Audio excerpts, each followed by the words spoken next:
time for crafts and pure delight.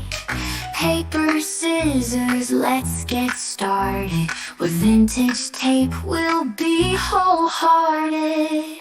Every honey deserves her day in the sun. With enamel dots, we're ready for fun. Layer in circles and punch stars too. In the Late Night Crafty Club, it's all for you.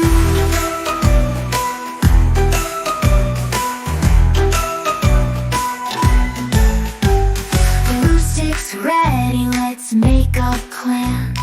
Planners in the office, supplies in hand. Honey half-season wins the arrows. Crafting magic like true heroes. Every honey deserves her day in the sun. With enamel dots, we're ready for fun. Layer in circles and punch stars too. In the Late Night Crafty Club, it's all for you.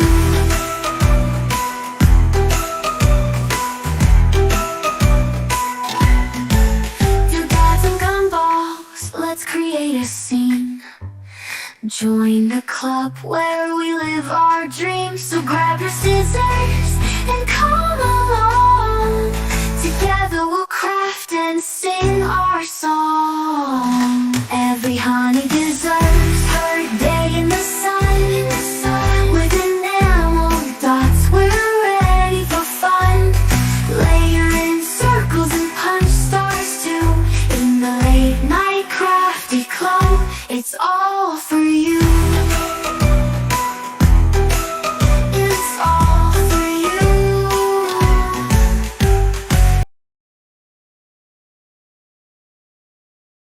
Thank you so much. Oh, Can you do that again? so apparently I just did a whole bunch of talking that nobody could hear. Oh my goodness. All right. So from what I understand, I have a lot of new subs. And what you just witnessed, that's about as good as it gets. Please know that you have subscribed to a channel that does not pretend to be professional. I have suckered you in, lured you in with a fun song, but it's true. This is par for the course. So I'm so sorry. Welcome, my friends, my new subscribers, and everybody to the Late Night Crafty Club in the back of this RV. I'm so happy to see your little face. I'm so happy to see you in the chat room. It's Friday night, everybody, and we're here to craft and chat and laugh. And yes, I feel like I'm sitting here listening to my cute little song, and I'm like, I feel upstaged by my own song. Like, how can I bring my A game now to match the quality of that song? And then as soon as I step out, it's like the girl that crashes on the stage. I just face planted in front of all of you. And my gosh, I already have like horrible memories from like middle school like that still torment me to this day. Do you guys ever have those terrible flashbacks from middle school where you still remember, still have that moment you wish you could have back? Like 40 years ago, and it's still to this day, just want another shot at it. So yes, I know. And I know that a lot of you are saying yes, because a lot of us are introverts. And I think introverts are especially good at tormenting themselves because we spend a lot of time up here.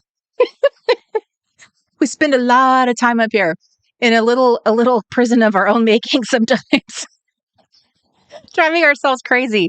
But anyway, it makes for some good fun though, doesn't it? Because here we are at the Late Night Crafty Club, because I have an imagination and I can imagine all of you, my crafty friends, here with me, crafting with me, all of us crammed into the back of my RV. So, and it's wonderful because I have friends from all over the world joining me. We're all here together, from holding hands, crafty hands from all over the world. And it's so wonderful. So I'm just so happy. Ellen, thank you very much. She pointed out that was actually Mark's fault. And I'm going to say it kind of was. He, he is in charge of the tech. He has one job. He has one job to make sure those little buttons work. I did do my little check. Check. Make sure that button works. That button works. But he got me. He got me on that one. All right. So let's go up to the top of this chat room and say hi. Hello, Lidima, who's already, she said hi and bye already. She's down under. So off she is. Hello, Miss Robin. Hi, Miss Justine. Hello, Stephanie. Hi, Sherry Susan. Hi, Robin. Hi, Victoria across the pond. Welcome. Oh, welcome. Hello, Linda. Hello, Mary. Welcome. Hi, Deb. Deb, thank you for your comment email. I think it was an email you sent me, and I actually made a note. I'm going to answer your question tonight. Hi, Terry. Hi, Miss Ray. Hi, Sherry. Hi, Miss Bethany. Hi, Darlis. Hi, Lacey in Nova Scotia. Hello, Julie. Hi, Penny. Hi, Melanie. Hi, Jenny B. Hello, Miss Annie. Hello, Shelly. Welcome. Hello, Sharon. Hi, Heather. Hi, Mary. Hi, Chris and Janice. Hello, Diana. Hi, Pearl Ann. Welcome. Hi, Melissa. Hi, Nancy. Nancy, it's good to see your little face. It's been a while. Hello, Miss Ellen. Hello, Miss Jamie Rose. Hello, Wendy. Hello, Paper Dream Designs. Welcome, welcome. There we are. There's everyone telling me there's no sound. Check your mic. Let's see. There's Miss Amy. Hi, Sharon. Hi, Susan. Hello, Denise. Let's see. Hi, Claire, also across the pond. Claire, you have a fellow Brit in the chat room with you. Hello, Julianne. Hello, Kathleen. And hello, Michelle. Hello, Miss Grunecker. Hello, Denise. Hello, Martha. I have to try to get your super secret YouTube name in here because I'm not used to that one. Hello, Diana Clark. It's good to see your little face. Hello, Margaret. Good to see you. It must be absolutely smashing where you are right now. Massachusetts, I would like to think, is a place to be in October. Wait, have I been there? I had to think about that for a second. Which state were me and Mark were in Massachusetts? Yeah. I had to sit there and think about it. Yes, we spent a whole month in Massachusetts. So yes, it was very rainy and leafy when we were there. Let's see. There's Mariana. It's good to see you. Hi, Miss Bren and Catherine. Hello. And hi, Benita. Good to see you, sis. All right. We have a jam-packed room. There's like lots of people here. Hi, Miss Tracy and hi, Radonna. Lots of people in the chat. I know there's lots of people watching. Not everybody gets in the chat. I don't tend to be a chatter myself. I just I'm a lurker. Hello, lurkers. Hello, lurkers. And hello, Reclub members. Okay. So I have very, very exciting news. Those of you who have showed up live, I have a special treat for you. Ooh, ooh, ooh. So exciting. But let me get my glasses on so that I can make sure that I give you good information. All right. So I put together a fun little freebie for you, for everyone who showed up live, because I love you guys. And if you didn't show up live, it really wouldn't be much of a show. It really wouldn't. It would just be me making a video, recording, editing it, and then uploading it. And it just wouldn't be the same. So unless there's really a live audience, there's no one to interact with, and I wouldn't be able to do what I do. So I count on you to show up, and I appreciate that you make time in your schedule, that you make time to do this, because you have other choices. There is Netflix, there's YouTube, there is Amazon, there's cable, there's a cajillion channels, there's live events out there, leaving your home. There's leaving your home. There's actually spending time with people in real life. So you choose to spend time with me, and I appreciate that so, so much. I always have. So I decided to make a fun little, it's actually got 2 prints on it. So there's a printable with 2 prints, and I'm going to show them to you in a second. And in this way, I hope that I can encourage attendance, that there will be benefits from time to time, little surprise benefits for showing up. Isn't that fun when there's a surprise just for showing up? I love that. So during the show, you will be able to grab this little printable, which Mark has put the link in the chat room. So you can click that little button and get yourself a little freebie. And I'm going to show you, I'm going to flip the camera top down so you can see it. But I'm also going to pull up a picture too, because I noticed that it looks glorious on my desktop, but it's much different. I show it to you in as a picture on a little piece of paper. It's not quite the same thing. So I wanted to show you. Let me see. I'm going to show you my screen. Hopefully. So I made you a fun little print to put up. Now it's a 4x6, so this actually does make it look larger, but you can print it at a larger percentage if you want to. So I made a fun little Get Cozy print. You can put it in your little scrapbook. You can print it out. You can print it at a larger percentage and print it bigger. And you can, yeah, you can figure it out. You guys are crafty girls. You'll know what to do. So that's one of them. And then there's a little 3x5 card that is basically a little thumbnail of the cute little girls gather around, it's Friday night song. So the official theme song. And let me show you that. Let me see. Not sure what's going to happen. Oh, we're going to have an upside down camera. What? There we go. If I just turn that upside down, then we're both right side up, right? No? Yes? Okay. That's what your printable looks like. I hear footsteps approacheth. You've really set me up for failure. You've checked everything. Saboteur. That's all I have to say. Yes. I agree. Does anyone know where that comes from? Can anyone name that quote? Saboteur. All right, we're having a little bit of technical difficulties. Chat amongst yourselves. All right, this is glossy paper, which is so terrible to look at under the lights, which is why I was trying to show it to you differently. Oh my goodness. Again, for those of you who've just joined me because you're like, oh, what a cute song. I'm sure it's a cute show. Let me join in. It's right here. So, surprise. Oh my land. I know. Isn't it incredible that, believe it or not, we're celebrating our 10-year anniversary of the Reset Girl this November. Anyway, so I'm just going to go back to the chat room for a second and welcome more people who have joined us. Let's see, Dana. Hello, Lavette. Hello, Lavette. There are two other Brits in the chat. Is it okay to call you guys Brits? What do you guys call yourselves? I mean, I think you just call us Americans. What else do you call us? But yes, there are two other lovely ladies, Victoria and Claire, who are also in England. That's so lovely. And I know it's very late where you guys are, so I love that you are joining us. Thank you. And let's see. And I see another Melanie.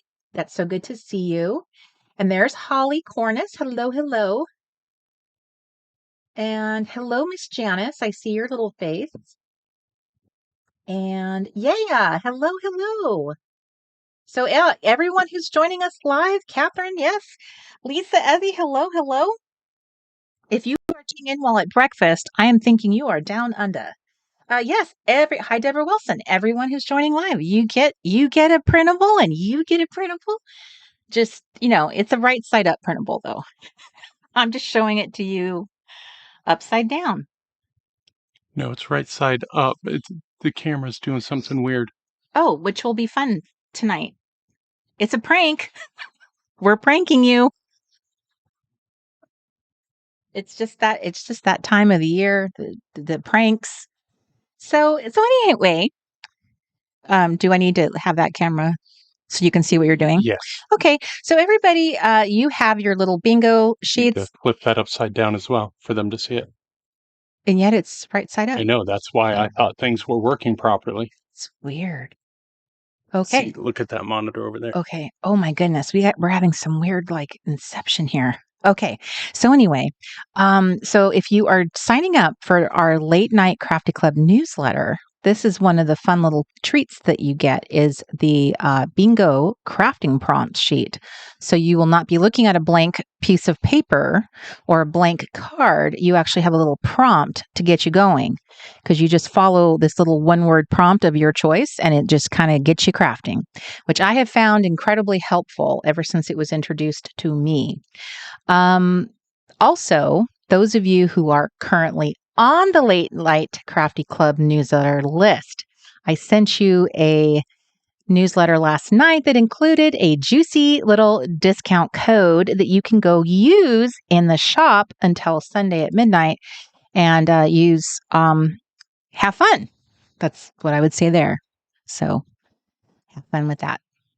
That's another benefit of being on that particular newsletter because I really, really want to reward Late Night Crafty Club members because it's a commitment and you are experiencing it right now. It is not for the faint of heart. You deserve treats. Just for the record, I will take 100% responsibility for the first problem. This one was not me, though. This was technology trying to thwart. Deborah says it's full moon. Or perhaps it is a full moon. Chris says software rotate option. And he is gone. So if you are currently on the Late Night Crafty Club here, normal camera, I'm right side up. If you're on the Late Night Crafty Club newsletter, check your inbox because I did send a email to you last night that includes a discount code. The details for that code are listed in your email. If you are not, I highly encourage you to sign up for the Late Night Crafty Club newsletter. The link to do so is in the description box of this video, as well as all of our Late Night Crafty Clubs. So do that. Okay. Yes, right, Chris? We love technology when it works, but look, I just roll with it because I have learned. I have died 1,000 deaths doing this. As long as I have already died 1,000 deaths of embarrassment of how many times things have not gone according to plan. And this is it. So I just cannot, as much as I would love to say after all these years, I have achieved a level of, I think people on YouTube have those really slick shows and they have those really amazing channels because they pay a lot of money to have an amazing team that is dedicated. That is their job. That is their full-time job. And they have slick editing and they can do all of those fantastic things. And I have dreamed of that one day. But that takes an awful lot of dedication to YouTube. That really, really does. So let's see. So those of you who are here present, you have a fun little freebie that I made for you. It is for live attendees. So after the show, I think Mark is leaving it in the chat room for briefly at the, I think he tends to do things within an hour of the show ending and then he kind of will delete it. Just because sometimes people have to pause the show during the show, but they're here. So he's just going to leave it up for a bit, but then it'll go away. It will not disappear completely forever. So just know that it will circle back around again. Okay. And finally, I just want to mention that we have a calendar now for the Late Night Crafty Club, basically for events in general, but mostly I did it for the Late Night Crafty Club. And I just want to show you where you can find it. If you are on the newsletter list, I will make sure to tell you when I have scheduled Late Night Crafty Clubs. But I also want to show you that if you come to the Reset Girl, I have made this little portal right here that you can check our calendar and it should take you to a public calendar for the Reset Girl. So here is our Late Night Crafty Club we're experiencing right now as we speak. So if you kind of click on it, you'll see a link and you'll see a description. And so, all right, we are going to get to crafting because hopefully crafting is not going to fail me. That I am prepared for. The technology tonight, not so much, but crafting, Huzzah. Well, I will make it. So I did put the calendar up, and it was very brief, but I will be having the next Late Night Crafty Club. Normally, I've been trying to do them every other Friday, but the next one will be 2 weeks from now because we are finally moving. We've been here a year. We are going to briefly go back to my mom's property. Briefly, we're going to move a bunch of stuff around in the storages. We're going to gather up stuff, and then we are headed up to Washington State. And there we're going to another set of parents to go stay with. So yes, so we will be doing that at the very beginning of December. So it'll be nice. So the horrible, wretched summer I have spent living in temperatures I wouldn't wish on anybody. Hopefully that will all be made up for in the nice frozen little tundra that I am wishing for in Washington. So I will be scheduling all the lives around all of that, though. And I do still plan to have some launches in between because I do have a fun thing that I want to do as a community. And I also have a fun thing in November. November, like I mentioned, is our 10-year anniversary. And I want to really show a ton of gratitude to my community. So if you are not on my newsletter, theresetgirl.com, if you're not registered on our newsletter, I would really recommend you do join the Cozy Creative newsletter because you don't want to miss November. That's all I want to say. That's all I want to say. All right. So I think we're done with all of the chit chat. I'm going to be doing my Scrapture cards tonight. I am a little bit more prepared tonight. Tonight I will not be bested by those cards. They got me last time. They will not get me tonight. I hope. Now that I'm saying it, now that I'm, feeling saucy, they're probably going to conspire against me again. So if you are not, into the cards or prepared to do cards, there are other projects. We do have the Fall Listers Got a List book. There is that you could be doing. I just launched that. It is in the shop. And I just showed it on the creative reset that I just did on Wednesday. I showed everyone how I set my little fall prompts fun book up. If you have a discount code that I sent you, you could use it on those. It's not on sale, so you could use it. And there's also the fall edition of the Crafty Club Playbook. So those are 2 easy button things that you can craft on while we do Late Night Crafty Clubs. So just saying, if you just want something easy and simple and not something that, makes your brain hurt and make you feel like you have to pull a bunch of stuff out, that would be good. So let's jump in to our actual crafting. Let's do it. And I'm going to answer I'm going to do my crafting a little different tonight. I'm going to use this time to answer a couple questions I got that I thought would be good to answer during the show. And I'll actually demonstrate or answer. I'm going to demonstrate one of the answers and just answer another one of them. So let me see here. Let me make sure I looked away for a long time. So let me go back and just check again.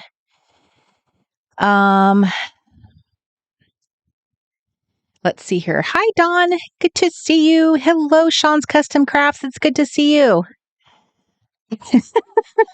Well, you have made it known here that you're Sean's Custom Crafts and more.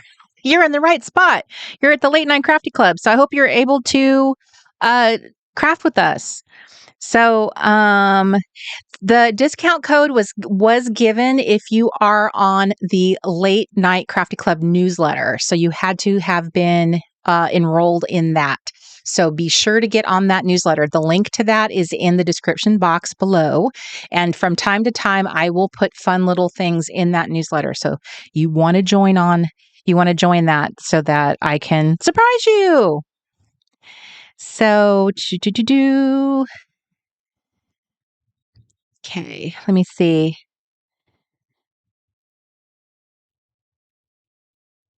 Oh, right. Okay. The first robot got lost, probably in Albuquerque. I do remember Bugs Bunny having a problem with spelling Albuquerque, and another time that he or was it Daffy Duck talking about Pismo Beach?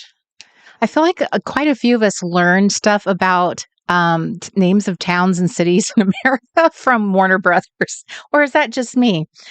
Hi, Jen's Crafts. I love how some of you guys have really crafty names. I love that. You just be very clear about your crafting, your craftiness. All right. So let's pull out, let's jump into our crafting, our craftiness. Oh, Catherine, thank you so much. That's so sweet. I was asking questions about email the last Late Night Crafty Club, I think. I've been really, really interested in how do I make good emails that you guys want to open, emails that are like, I never just talk to you in emails. Like, this is just stuff that's going on behind the scenes. This is just little pieces of stuff, thoughts, stuff I've curated.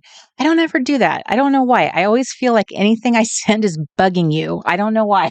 I need to work through that, because I like opening emails from certain people that are a little bit more thoughtful, and they share stuff and they just give you a little bit more insight, because I really appreciate like all the content they give for different reasons. And they're more business minded people. They're people who are helping you, run business, but still I find certain people are really like very thoughtful, have very meaningful things to say. I guess I just don't think of myself that way. But I do like sharing stuff with you. Like, I like curating stuff and then sharing it with you. Like, look at this fun video I found. I like doing that a lot. So, well, thank you, Lacey. I appreciate that. Thank you, Diana. I do appreciate hearing that. Hi, Heather Hansen. Okay, let's look. The first question I wanted to answer, top down, is what basically was, let me see here. What was the actual question? I was asked about like, what are your plans for your cards? How are you planning on using these? And maybe it's because at the time, like I was just kind of oh, here's one of my nemesis cards. But here's one of the, cards that they may have seen and there wasn't much to it. Are you planning on adding this to like the front of a card?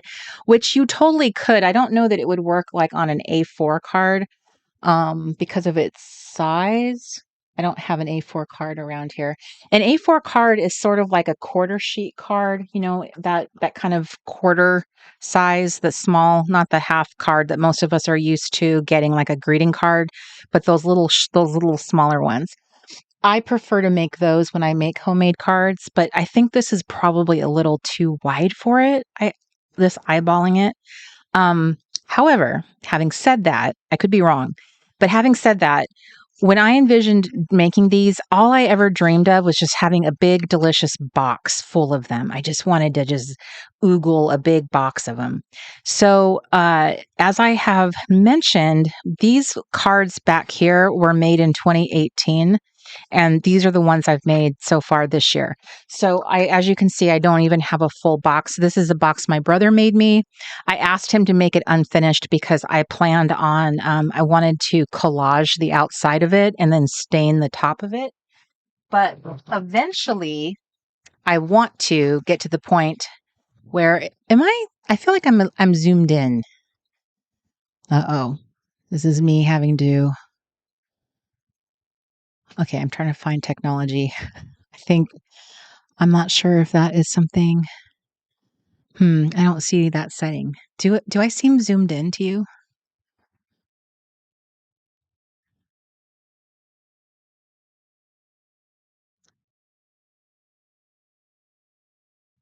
You can keep talking. Okay. Well, it's kind of hard to show this. It just seems like it's zoomed in more than in the past. It seemed like I could show the whole box in one.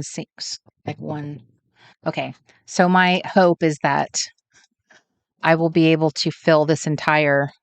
Was this the box of my dreams? I don't think this was the box of my dreams. There was another box I had my eye on Etsy. But as you can see, like even here, so I still have quite a ways to go in either direction. But that's my dream, is I want to have a nice big juicy box full of cards. And so to that end, I've kind of really been rather brief in how I've talked about the purpose of like what kind of cards you're kind of building. And so I just really, for me, it comes down to 3 kinds of cards. Wow, this is, can you make that come back the way it was? Thank you. Okay, so there's 3 different kinds of cards in the way that I was envisioning doing this.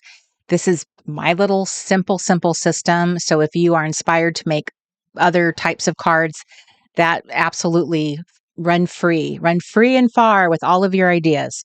But for me, my simplicity is kicking in.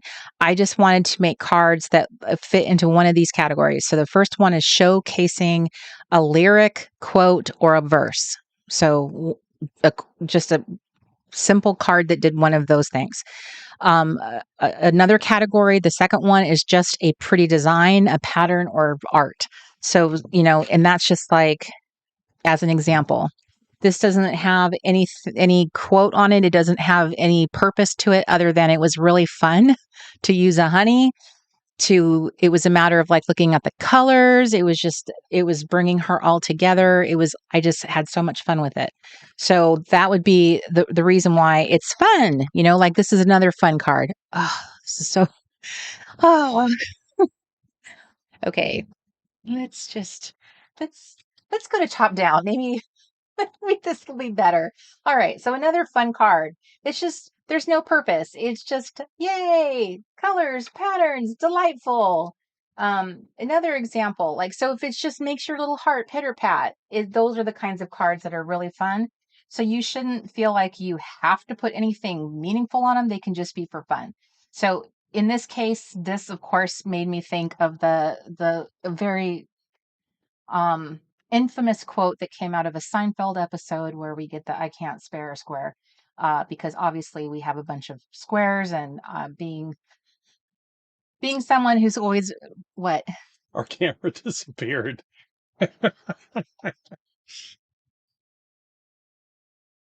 is it? Can I just put my head down on the desk? Just can I just? I'll just pull the internet.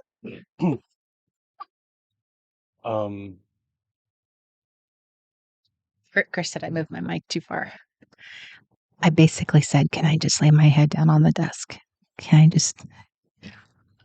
Can we just be done? Can we just play Heads Up 7-Up?" So anyway, so Julianne says she was looking at boxes on Etsy. That is what I did. That is actually where I got the metal box. Etsy has, I think, is a really good source of them. Look under, so I looked under index cards, file drawers, and look under recipe card boxes because those are 2.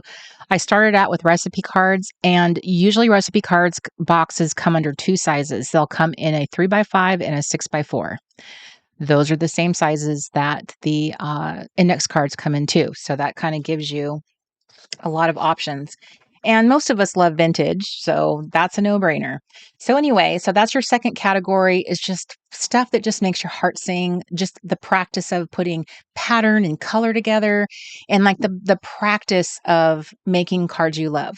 Because it's such a small little, remember, these are small little,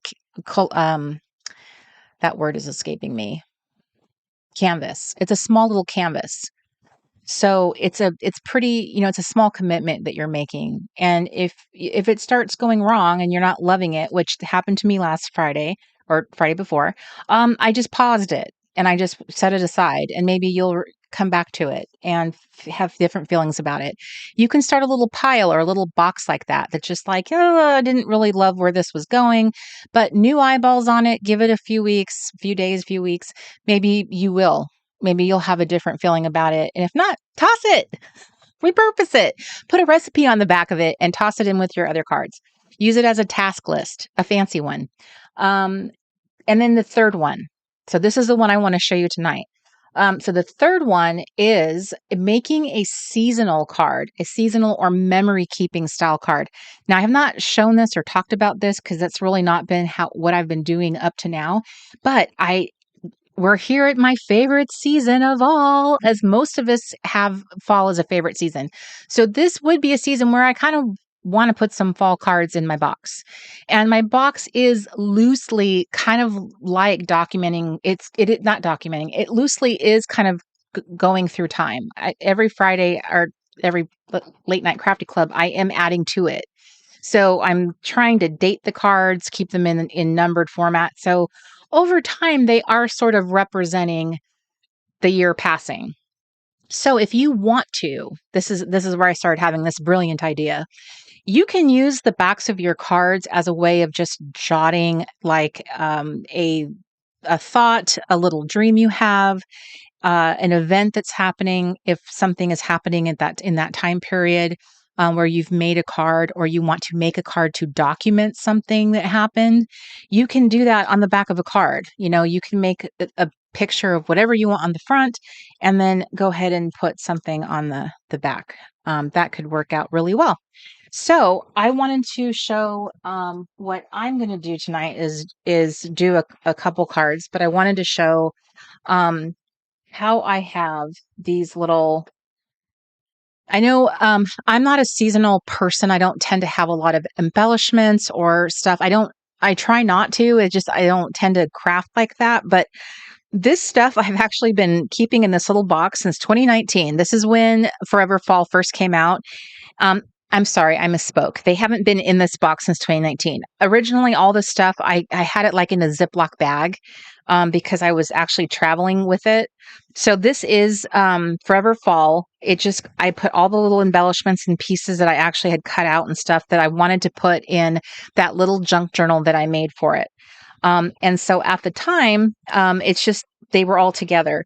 Now, time has passed and I have not ever gotten around to doing anything with it. So I was sitting here tonight and I remembered that I had this little box of fall, basically. So I thought I would go through it and maybe I could make a card out of it. And it started getting me thinking. It's like, hey, it'd be fun to add some fall cards to my box because that's when I'm making it and I love fall so much. And it'd be nice to add, throw a few cards in there that document how I feel about it because it is meaningful to me. So one of the things that I did, because in 2019, Mark and I discovered Trader Joe's Harvest Blend herbal tea. And we stocked up on this stuff when we were in Knoxville, Tennessee. We loved this tea so much. And at one point, I cut open the box into like little pieces. I clearly was going to craft with it. I started cutting out Mr. Fox here. So I decided, you know what I'm going to do? I'm going to finish what I started, and I'm going to see if I can incorporate him into one of my Scrapture cards and make a card out of him dedicated to fall. So that is what I am going to do now. I'm thinking what I'll do is like cut down through here and then cut along this leaf line right here. And then I'll cut that out separately and see where that takes me. So I am going to do that. Okay, so let's get Mr. Fox out of here. I do have some fun questions for us while we're all cutting, crafting. But the first one, the most important one, is what are we all working on? What are we crafting? What are we doing? I would love to know. Hi, Miss Betsy. Hi, Justine. It's good to see you. Okay. He is at this weird angle, but I'll come back and get him a different way. If you have access to a Trader Joe's, I don't know if this tea is still available. I would imagine it is because it's, I can't imagine a world in which they would not produce this tea, but, it is absolutely delightful. Absolutely delightful. And okay, so Lacey's fussy cutting. Dawn is doing cross stitch on Friday nights. Dawn, do you do like what kind of cross stitching do you do? Do you do anything like subversive cross stitching? That's what I imagine roller girls do. Even if they're retired roller girls, that they would do, something like that. Something that's just a little more saucy. Annie's looking through the shop. Well, let's give Annie time to concentrate. And Deb says she's prepping card blanks and putting small bits and bobs to work on cards. Love it. Sherry's crafting cards. Deanna is making design boards for her quilts. Ellen's working on her fall prompts. Robin is staining some wood tags to make beaded Christmas garlands for her vendor booth. You are always prepping for one of your shows. Well, that makes sense though, because it is the craft show season. So that makes total sense. And I wish you well. I hope you are very successful, Miss Robin. Margaret says, I'm putting finishing touches and journaling on my never-ending camp reset 2021 junk journal. Margaret, I hope that you bring that thing home. I do. I really want that for you. Let me see here. Nice. Dawn says, I'm currently stitching something called a study of skulls. That does sound subversive. I love it. Betsy says she's doing similar cards, but a 4x6. Love that. Shelly says she's working on a junk journal. She added a couple honeys. Hi, Miss Janice. She's working in her fall playbook. Ray's looking at vintage recipe boxes on eBay. We have setting a fall playbook and making index cards. Lavette says I'm currently crocheting scarves and fall colored yarns. Miss Lavette, do people in England, do they like teas that have like the more flavors and, that are more themey? I'm curious because here in America, we seem to like a lot of flavored teas, themey teas, but I don't know if people in England are very traditional and just prefer their very traditional type tea. I would love to know. What are your thoughts on that?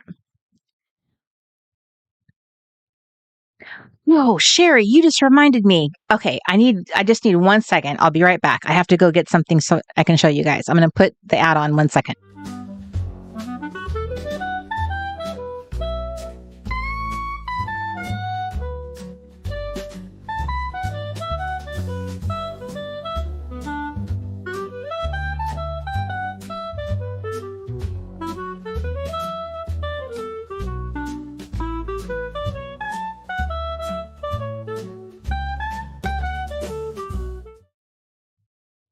Okay, I'm back.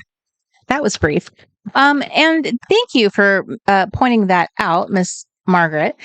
There are quite a few people here live tonight. And if you are here live tonight, there is a special freebie for you. Thank you for showing up live. That means the world to me.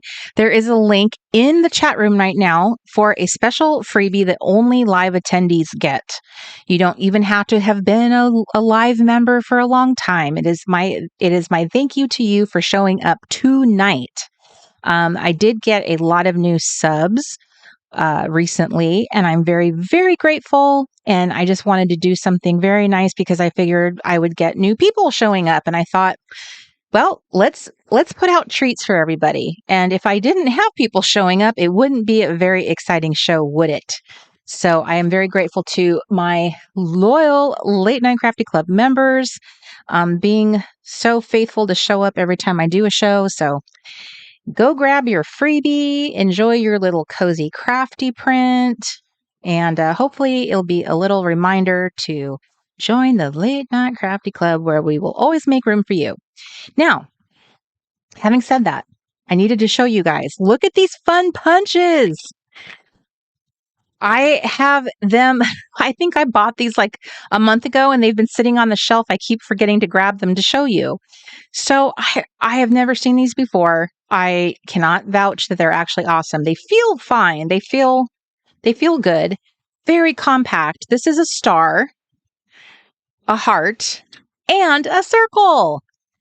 So I am definitely a circle and star girl. So you guys know I make my little glitter stars. This is like a staple of my personal crafting. I absolutely love these little glitter stars that I make. Love, love, love them. But when I saw this little set and it was so inexpensive, I think they were like, for the 3 of them, I think it was less than $9.99. But the fact that they folded down like this and were compact, that's what made me decide to give them a try. I just absolutely loved how they looked, and if they actually are good punches, so much the better. So I just wanted to show. I'm sure Mark put the link in the thing, so that is an affiliate link from Amazon. As always, we always use affiliate links. I've sold many a craft product from Amazon. I think I've put an executive's kid through college with these glue sticks. They are a household product here at the Reset Girl. I just love that this glue is just my favorite. My favorite. I know people asked me recently, what is that glue stick you have? Like I was cheating on my glue. But I bought this when I was overseas, and I felt like, oh my goodness, you better use that before it dries up. And so, yeah, that's really what it is. I'm just using it. I bought it because I love the packaging, and I wanted to try a foreign glue. And I saw that same glue, this glue I saw when I was also in Europe. So it clearly has gotten around. It just hasn't gotten here. At least I've never seen it in America. So I thought, I'm going to try it.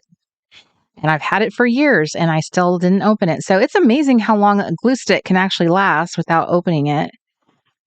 So I'm going to cut this out and see. It's almost like a little embellishment.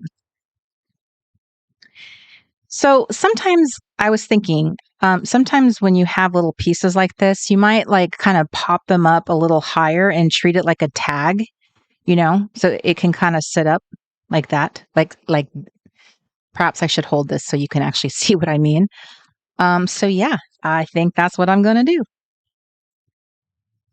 I think that it looks fun, and it's like a little homage without really saying anything. If I wanted to explain to myself, maybe I will not remember in my old age why I have this card in here. I can write on the back my obsession with this tea. This is actually I'm trying to remember if this is the tea that we started putting the butter in, the butter tea, the famous butter tea. I don't remember now though. Let's see. I do think we need to add some steamy lines out of our little Foximus. Okay, I did ask a question. I need to actually look at how people are answering when I ask, because that's rude. Let me see. So I don't think I actually finished my thought earlier. I said that there was a lot of people here. Thank you. Could you guys give us a little thumbs up? That would be awesome if you could do that. The little attendance, like it ebbs and flows. It comes in and drops because YouTube will often push something into the it pushes a video into the algorithm, and it's very quickly like people will very quickly decide whether they will watch it or not, and that's fine. But I just would appreciate it though if you thumbs it up. It does give it a little boost into the algorithm, so that does help, and I would really appreciate that, because we might meet a new friend. We might meet a new crafty friend, which would be lovely. Okay, and I do like to add a fun little phrase or something on here. And that was another thing I was kind of asked, is like, where do you get your quotes or your phrases or whatever that you put on there? And sometimes I do have, quotes ahead of time. I'll look up little things that I want to say. I'll print them out. Like I have, like, this is like a Word document. I did give you guys some quotes and verses in a that are in the membership. I gave you guys a sheet. So there's sometimes that I'll pre-plan it to that extent. But a lot of times that is why I love my little Dymo Maker, because I can, on the fly, just throw on a cute little phrase that just pops into my head. Sometimes, once in a while, something will, not necessarily genius, but something will, oh wait, I don't want to say that.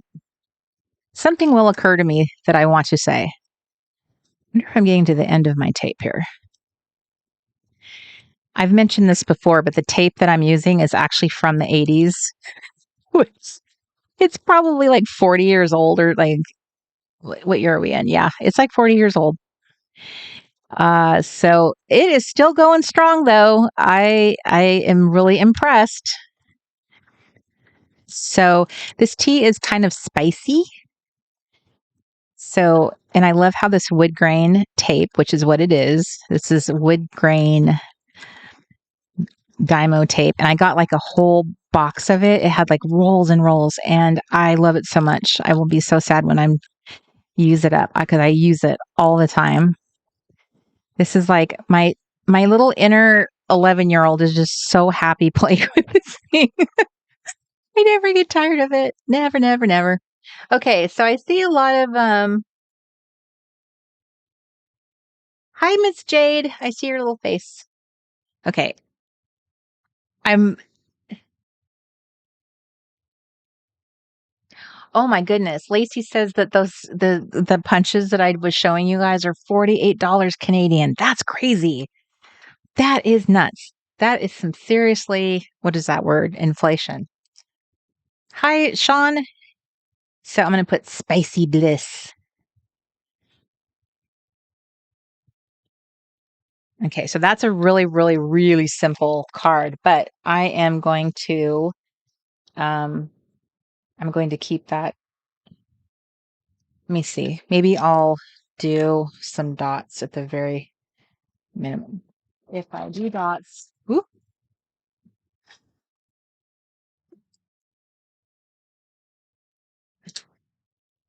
I think you can keep things really simple, but maybe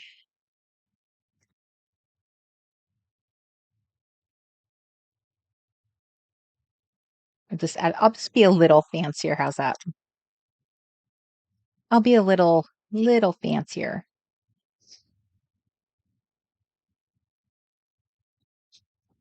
Okay, so I this time I'm going to ask you a question. This time I'll actually look when you guys answer. Hi, Heather. Oh, you are so welcome. Okay, next. Hi, Miss Totes and Stones. Okay, so next question. When you were a kid, now I know not everybody may have gone trick or treating as a kid, but if you did, what was your favorite costume you wore as a kid? When you think about all the years that you went, and maybe you had more than one, so like you just can't pick, but what was your favorite costume that you remember as a kid?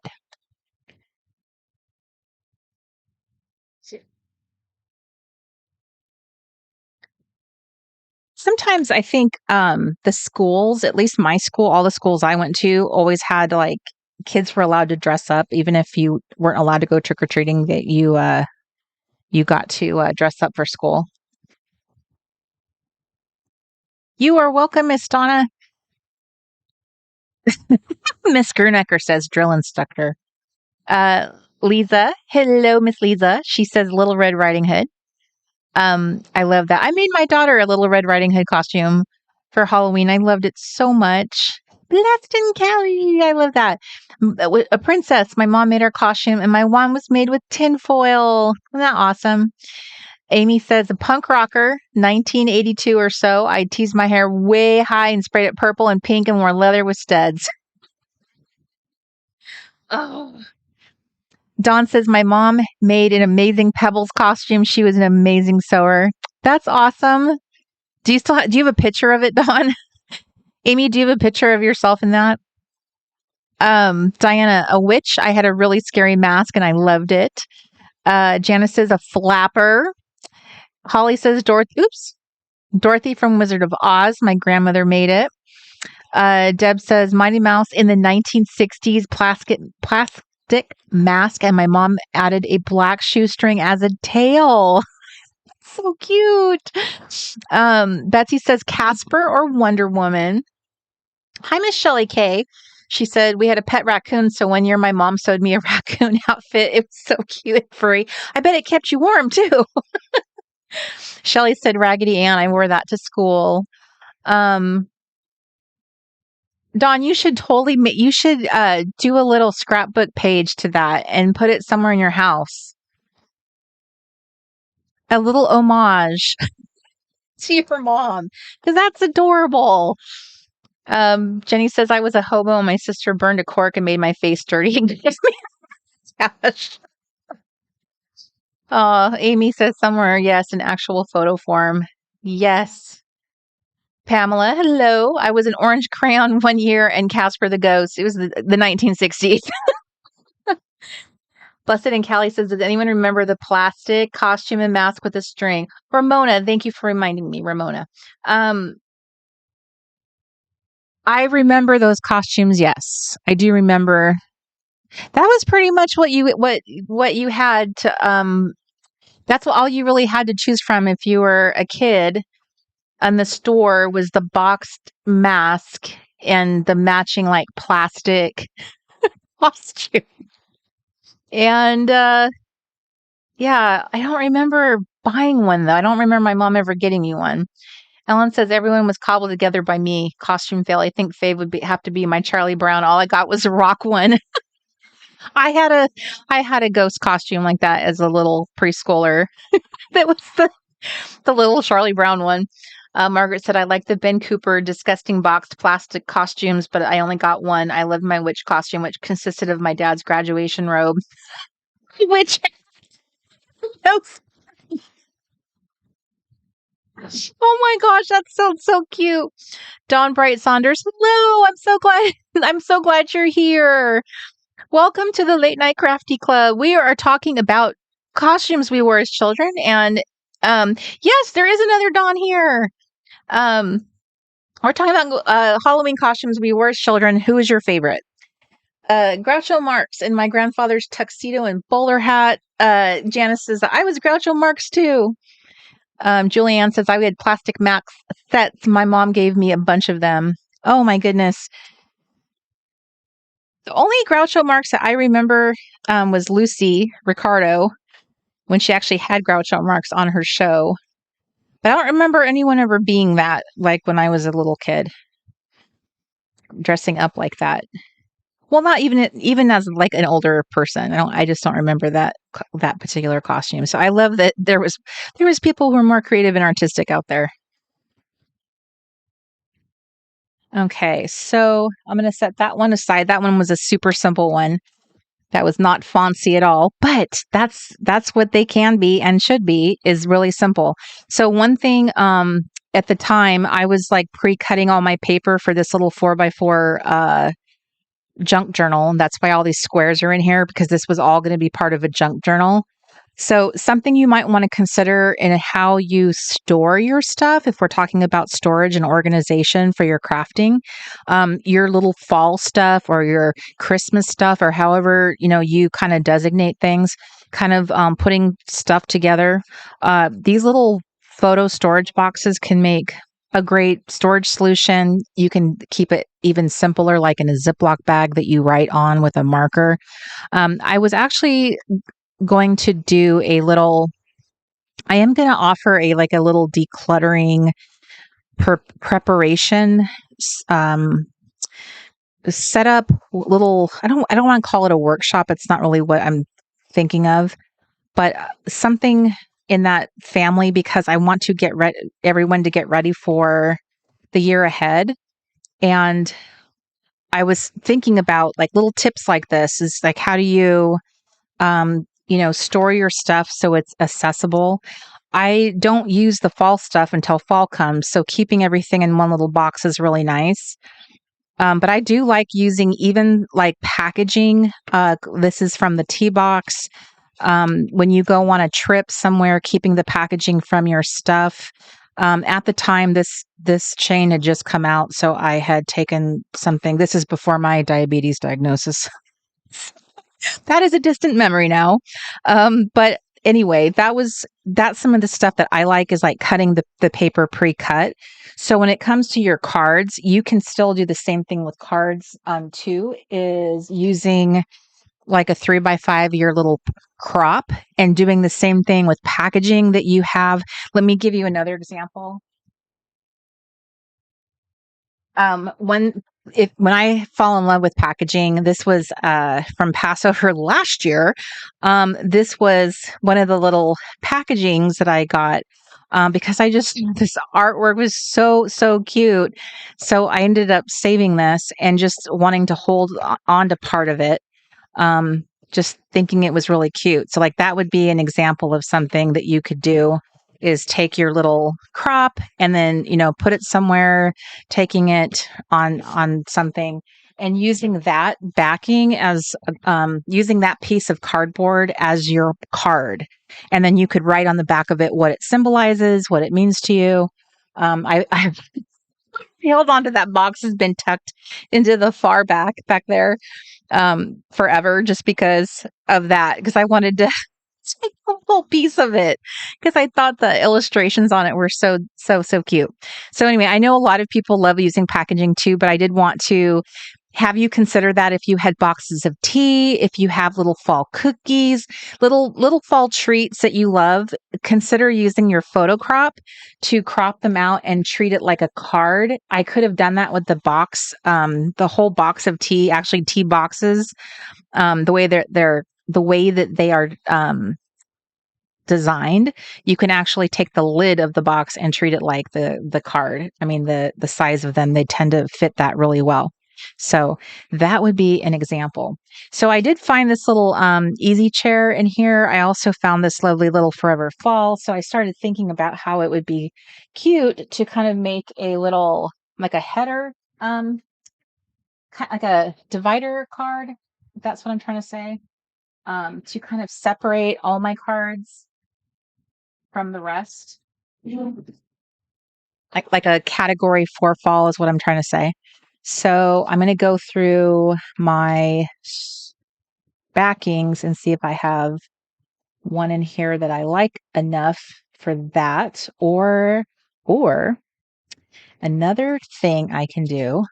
I love this. This is someone's actual letter to their mom, and we scanned it at high res to include it in there, but I think that would get covered. I want to make a card with the chair on it, because the chair actually becomes like a tab.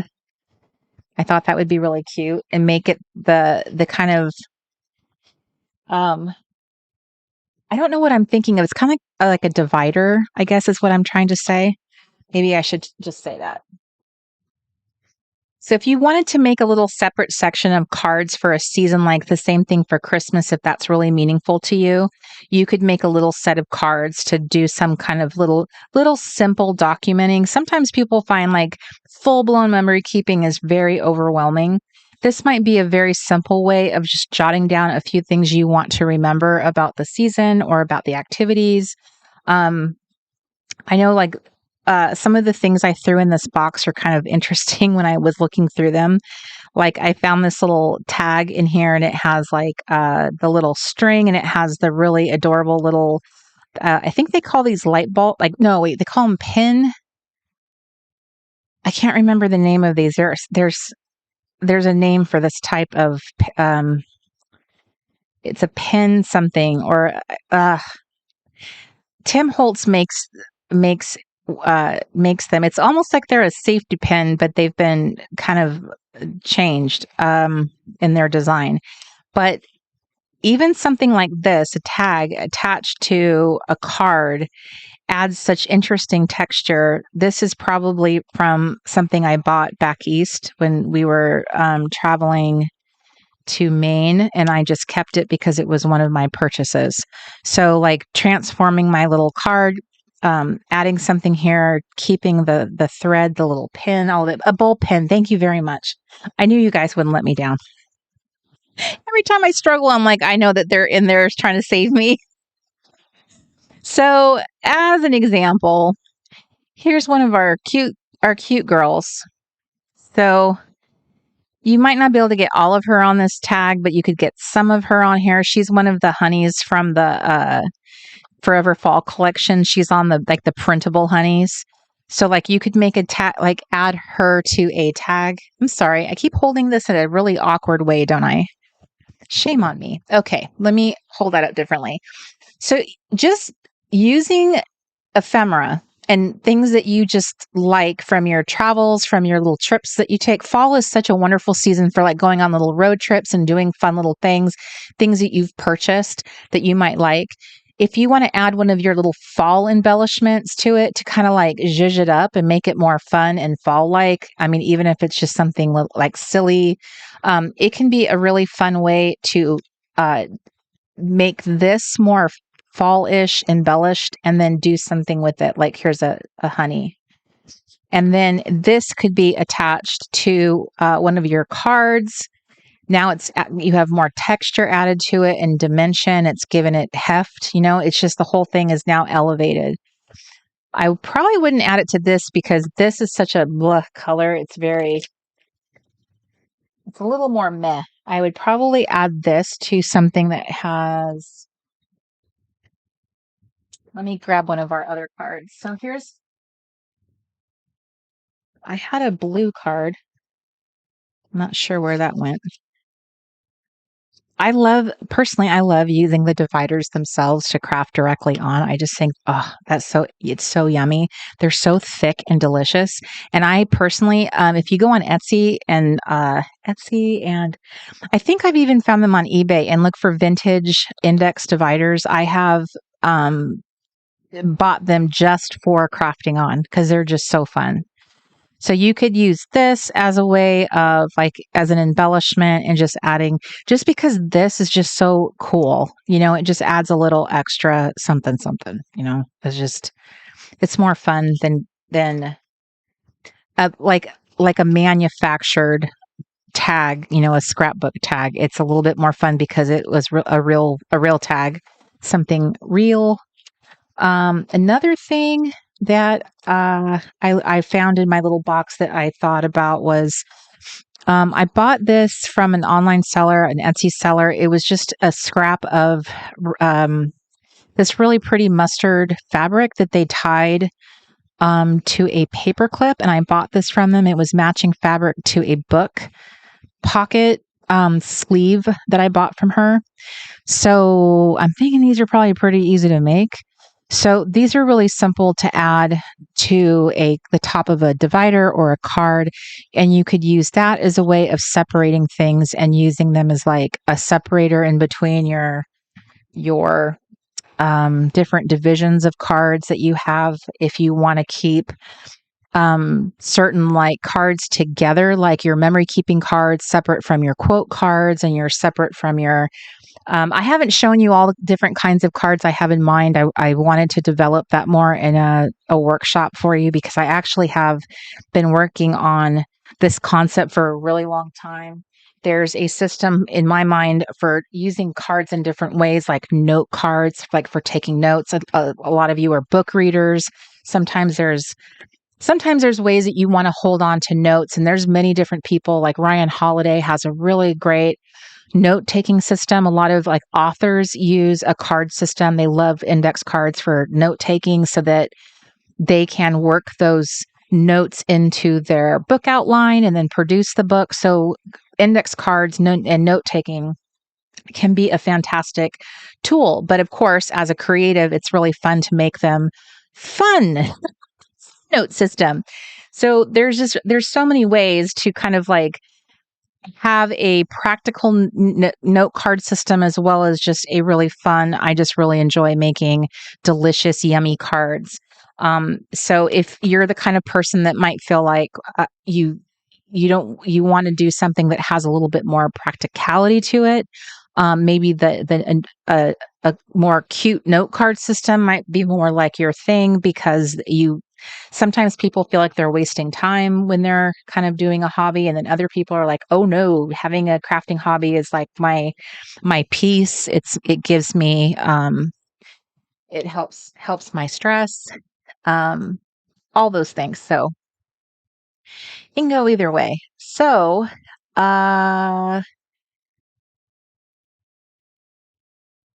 oh, Levette's talking about a thing that they did for bonfire night. That's interesting, Levette. The thing that you're describing sounds like something that I remember reading in A Tree Grows in Brooklyn, that's so interesting. Okay. All right. I'm sorry. That was a distraction. I just was distracting myself there. Okay. Next question. What was your favorite candy you got as a kid? And Sean, thank you so much for joining us. Thank you, thank you, thank you. It's fun having you here. Yes, Lacey, yes, the Zettelkasten system, that is exactly one of those Fonzie systems. I've watched so many nerdy videos about people that have those kinds of systems. So it's so interesting, all the different ways you can take notes like that. But when I watch them, I'm like, how can I make that crafty? How can I make that cute? Melanie, what is the name of that plastic container? Are you talking about this container right here? This one right here? Okay. And Margaret says anything chocolate and Smarties. Chris says a Mars bar. Brandy. Hi, Brandy. She says a Chica stick. Oh, those were so good. I remember those. Melanie says the little orange gumballs with the pumpkin face on them. Janice says Reese's peanut butter cups. Bethany says the almond joy. Ellen says anything chocolate. Melanie, these are part of a whole little, you can buy them separate. So they're a photo storage container, but I technically bought this whole thing, this whole little, it's like a suitcase, and it's full of them. So these are for storing photos. So you can organize your photos, and I just labeled them different things. So I have one from like Camp Reset, and then this one is full of like little paper photo frames.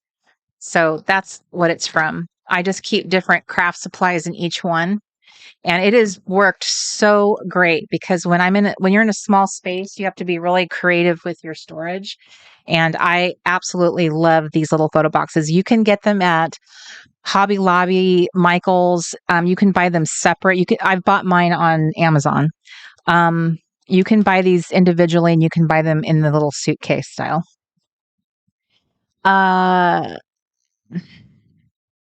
Me too, Lacey. I love nerding out too. Shan's girl, hello. Payday. Lavette says toffee apples. Robin says chocolate. Denise says almond joys. Julie says charmed lollipop. That's very specific. Deanna says the marathon bar. Deanna,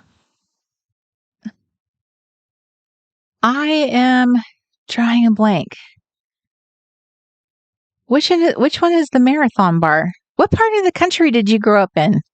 Because that one doesn't sound familiar to me. And I'm wondering if it is a matter of like, how I noticed something interesting about our country and how certain snacks and things are more, especially when we were younger, when we didn't have food traveling everywhere.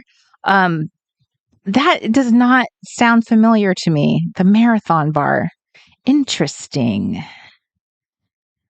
I'm not remembering that one. And and you and I grew up. So you were in Los Angeles, and I grew up in California too. So interesting.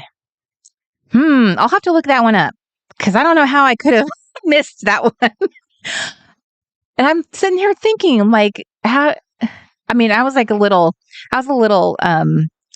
kid obsessed with sugar, so I knew my candy. My grandma got me a book all about like candy and snacks. It was like the history of them in our country, and it was about how different candy was like created, different like chocolate bars and stuff. I was so obsessed with that book. I knew the backstory of the Hershey's bar, the M&Ms, all of it. It was like a history book of all of it. I don't know why you'd give that to a little chubby kid, but she did. Let me see. Yes, they are, Lisa. They are. Jennifer says the 100,000 grand bars. I agree. I love those. Braided caramel covered in chocolate. See, the braided caramel covered. Okay, that does sound familiar. I'm going to have to look that. Oh, Mark just showed me a picture. Yes, you know what? I have looked this up recently. Why did I do that? Me and Mark we had a conversation about candy bars. I think we were, this is one of the conversations going on in the speaker household. Neither one of us eat candy anymore, but we were talking about the candy bars of our youth and the stuff that we really loved. And that one, Mark, did you bring it up? You and I. Yeah, we looked that up. Now that I'm looking at it. All right. Okay, I see it now. Lacey says Butterfingers. Pamela says Mallow Cups. To what do I owe this great honor of your presence? This is our secret message. Oh, You had it where everybody could see it. Mark likes to send me little love notes during the show, and he doesn't want anyone else to see them. Okay. I do need to, 1 second here. I am missing. If you could just hold 1 moment, please.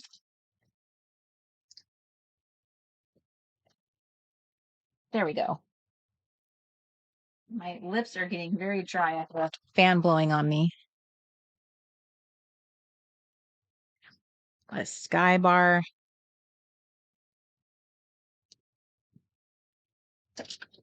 Okay, so what was my next question? Okay, did you guys watch the Great? What's it called? It's the Great Pumpkin, Charlie Brown. That's what it's called. Was that something you watched every year? Yay or nay? Okay, so I want to find a card that would make a good backing for this, and I think I ended up using the card that I was going to use for my Forever Ball. I used it for the fox. I don't know how okay, so we'll improvise. I will just find something else. So I have my little box of papers that I'll sort through and use something else. Maybe I'll use this paper. I just need to find something that feels like fall. Something I could stick something on that says Forever Fall and it feels like it. Does that resonate as fall colors? You know, do I get fall vibes? See how cute that can be? So this will be the kind of like the header card that leads into the multiple cards that I put about fall. Should I decide to do that, which I don't know. I think I will. I think that will be fun. So here would be an example of another piece of, this is like the little scrap. I think this is Vicky Booten, but don't make me swear to it. And then I'm going to just cut a rectangle out of that. We do it this way, like that, and like that. So there we have. I'm not sure if it gives me exactly fall vibes, but I think it's close enough. It does. Those are fall colors as far as I'm concerned. So there are different ways that one could kind of, let me see here.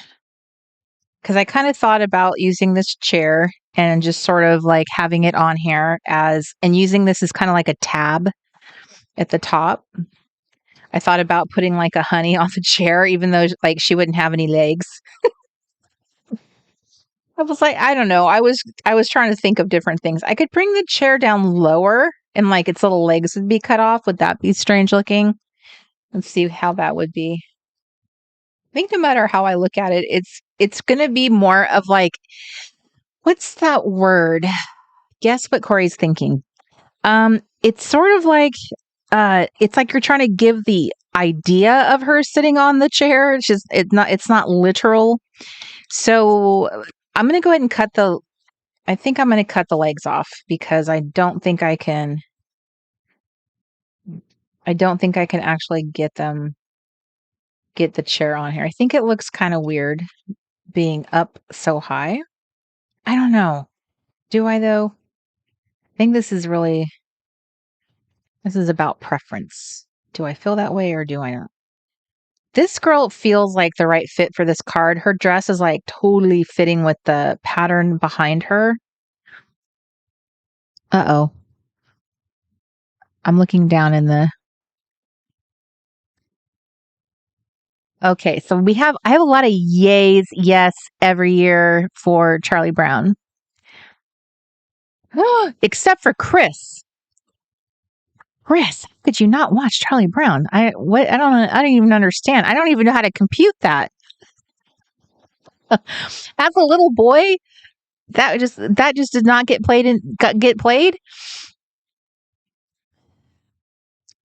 Okay. Okay. Yeah, I definitely feel like I don't know, it is October to me. It just, as soon as it's October, I just feel like I feel like I hear the Peanuts in my mind, is just, and Charlie Brown and his poor situation with the rocks. I don't know. I don't know. Maybe it's just her. Maybe the chair is just, maybe it's her and Forever Fall, and there's just, that's it. Maybe her head is the tab. I love this honey's dress too. That's why I feel weird covering it over with this. Like, I'm just like stamping her down. I could shove her over here and make her like a banner. Interesting. Yeah, I think I'm going to leave the chair out of that picture. And I have different honeys. They all have potential because their clothes are this. So this is what's proving to me that this card actually was a good fall choice, because it is very much going along with what they're wearing, and they very much to me symbolize the yumminess of fall. Okay, so I think this is another thing I love doing, is the cropping of pictures in a weird way. Like, you have to look at that kind of a minute to realize what you're looking at, and it's like her hand. That's more obvious what it is. I love cropping pictures like that. Okay, looking in my box, trying to see if there's anything else in here that might be of value, that might be interesting. I do have a little hexagon, a little 2, a little clock. Do any of these scream fall? I feel like the 2 could come over here. Yeah, so far it just, I don't know. I'm not sure. You can always make a banner by cutting it off that way and making it like a half banner, making it lower. There's always that possibility. I think I am just going to attach her to this, and I'm just going to put something over here, and I'm just going to say that she is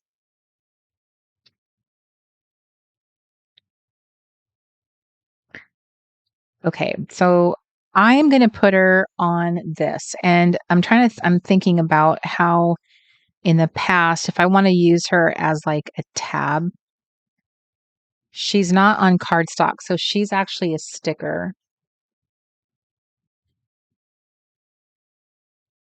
I am going to do something. I'm not saying that this is the best solution to do, and that you should do what I'm about to do, because I don't know that this is the best way to do this. I'm sitting here trying to think it through. Okay. I think I have wonky ways of doing things, and I don't know if this is the right way, but I'm going to stick a tab on this, and I'm going to use it as like a little pillow for her head. At first, I thought I would just cut the rest of it away and just use it, but the color is so pretty. I think I'll just use it on the back like that, or use it on the front. You can go with this, or you can go with that. Does that look weird? Does that look weird? It kind of looks weird, but I don't know. I don't hate it. So if you don't hate it, that's a good rule of thumb. If you don't hate it, just go with it. Wait, is that it? Yeah. So I'm going to glue it to the front. That will add some extra texture and color. That's true, Annie. She said in our generation's defense, we had like 3 channels, so the Great Pumpkin had a little competition. That's very true. The Great Pumpkin did really not have a lot of competition. I really think I could be wrong, but I seem to recall that being the only Halloween special that there was for a very long time. And then it seemed like Garfield came around, and I remember there being a Garfield Halloween special. Um, that also was very lighthearted as well. It wasn't serious. So I seem to recall that. And I don't know if that, I mean, it came on every year, but I don't know if it was as beloved. I don't think anything has ever got as beloved as Peanuts. They were just like in a league of their own. Okay, so I think that is what I've done with her. I think that we have made that decision. Um, what else can I do to her? What else can I do to her? That sounds so terrible. And also in your cards, if you are making cards with me, another fun thing to be added, which I have a box of these. Um, I'd have to think about where else. Oh, I know where else they are. I have some right here. Okay. So I have a little box of these little guys, all kinds of fun little treats. Here's like a little campfire guy and all kinds of like little fun clippies. So this is kind of a fun thing to also add to the tops of the cards to kind of make them delicious and more fluffy, and that they add more texture. Um, there's people who have lots of like things bristling through their cards. Um, so if you're like that, you love a lot of like texture and fun, that would be a really nice way of adding some of that. Um, so I'm gonna move here. I'm gonna move on to my next fun thing, which is adding this, one of my staples. And this poor guy has been in my collection for I don't know how long. Years. He's been in here for years. I feel like I should just use him now, even though he may or may not belong here. I just saw him sitting in this box. I don't know how he got in there, but I feel like I just need to use him. He's some dad from a children's storybook that I bought in an ephemera pack. I feel like he doesn't not belong. And how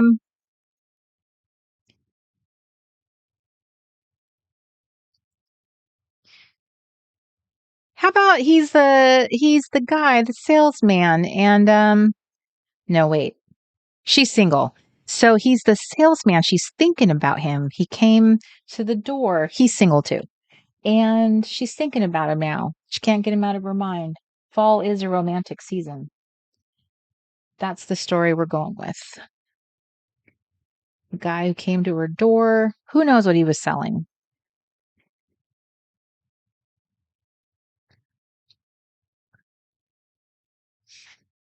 Okay. We are not going to be like last time and overthink it and torture ourselves, because that was no fun. And so I am going to use this man because he has sat in my little bin of stuff long enough. Actually, let's do this. Let's cut this part off of him. What's interesting is when you release something from the white space around it, sometimes it completely changes the object and just makes it so much more interesting. Sometimes it just needs to be released from the white space. Just cut it away. And it just changes it, gives it dimension. It just makes it more fun. I wish I could tuck that down further into that.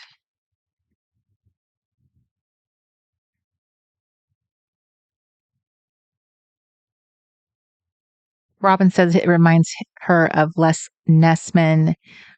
Michelle says it reminds her of Clark Kent.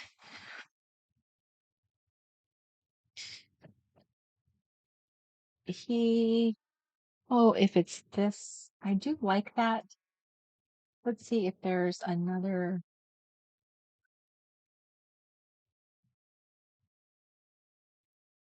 The roundness is also kind of a problem. So maybe if I don't have the roundness, does that help? Does that help? Now it's just a little head. That does not help. Okay, what if it was like this? What if he Well, let's just keep going. Let's just cut this away. Maybe he doesn't need to be a circle. Maybe that's the problem. Is he's just been stuck in this circle for so long and he needs to be out. I'm coming out. I want the world to know. I got to let it show. There you go. There you go, sir. You are free. Free. That's very interesting. I love the lines of how like this line is kind of in alignment with this. And then it's in alignment with that. I don't know. It's kind of goofy. Is this goofy? Am I doing this? Okay. Dude, dude. Now I got that song in my head. I love the drum beat in the beginning of that song. What do they call that? There's a name for what the drummer does in the very beginning of the song. He sets the whole tone. Okay, I like that. Now I got that song in my head.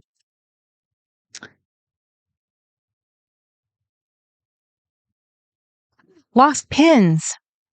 Oh, what a great. Do you see that? That one says lost pins. That's sad. For someone who loves stationery, to lose a pin, to lose a little friend. I don't know. I feel like I'm so close to resolving this issue. This poor man. Oh, yeah, that's okay. So that's something. It's like he's coming out of this burst. I got motion. Okay, I got something going on here. That's so interesting. If I put him up here, now he's the one who's sticking up. It's like a beam of light. And he's like, "Rrr." I'm sorry, you guys. I'm sorry.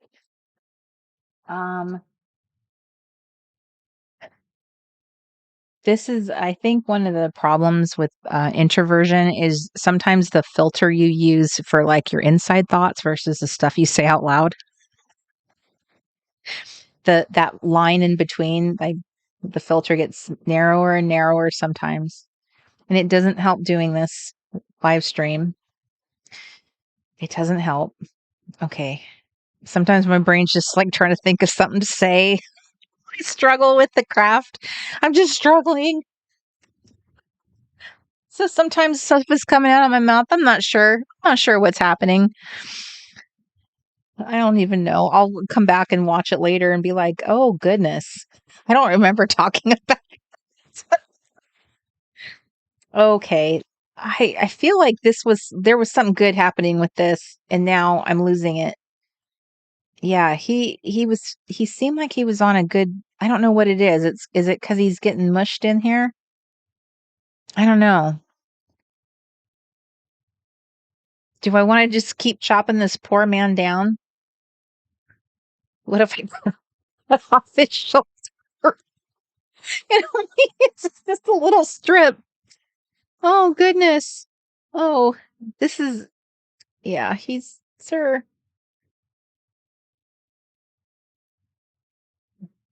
I don't know. Okay. Do I just glue him down so that I don't even know what's going on in this little children's book where he appeared at some point. He's cute though. He's like a little mid-century modern illustration. You can't go wrong there. It's the best era for illustration, in my opinion. Okay, so he's pinned down. I mean, there's nowhere for him to go at this point. I just got to find something with the right angle so that he doesn't look kind of weird, like a little floating apparition. Although it is October. I don't know. I don't want to be here again. We gotta solve this. I need a crew of crafty. Is it like do we have like a Nancy Drew? Do I have, how about I have an idea. What if she has a lot of suitors, a lot of boys wanting to, she's just got so many men in the picture. But see, most of these guys are in pajamas and that's weird. That may not be the right story to tell. Okay, let's walk that one back. Come back. We don't. See, and then we have these girls right here that are like looking at that situation and they look super judgy. They look judgy at her with all of her suitors. The guy in pajamas. And she's just over here looking sweet and innocent in her little dress with the pink ribbon. She can't help it if these dudes showed up in their pajamas. I don't know. I could have sworn I just saw some other dudes in here. Oh, here's something. Is that something? Can I use this? It's like an illustration from something. I don't know. It does kind of hide. It does kind of hide things. It kind of softens the situation. I don't know. Thank you, Shelley. She agrees. It does. Right, Nancy? It could become a whole story and not the kind of story that I want to be telling. You know what I'm saying? Look at her face. That, my friends, those are some judgy McJudgerson eyes. She's, and this girl's sweet. She looks sweet. And he does not look like the kind of man that, he doesn't look like, he looks like a very nice man. He looks like the kind of man that your mom would want you to marry. He does not look like one of these oily bohunks. Like this guy. Come on. The guy with, what is this? What is this? Forgive us. We didn't have a lot to work with, okay? I only had so much to work with. There's only so many. I love this girl. I need to find a project for her. I love her dress. It's delicious. Okay. All right. I'm sorry. This is a delicious box of scrap. I think this is what I would recommend to you is get yourself a delicious box of scraps. Your scrap box should be something that's very exciting to you, something you really like. That is like, oh, delicious. Look, it's got totally yummy ephemera in it. Like good stuff. This is like a microfiche sheet. This stuff is from Etsy. But it's like real ephemera. Get stuff that is exciting. This is scraps from like my projects. Here's like where I punch little circles and stuff from. So like this is kind of stuff that when I look in here, it's like a little treasure box. That's what you want to work with. You definitely want to have good stuff to grab. So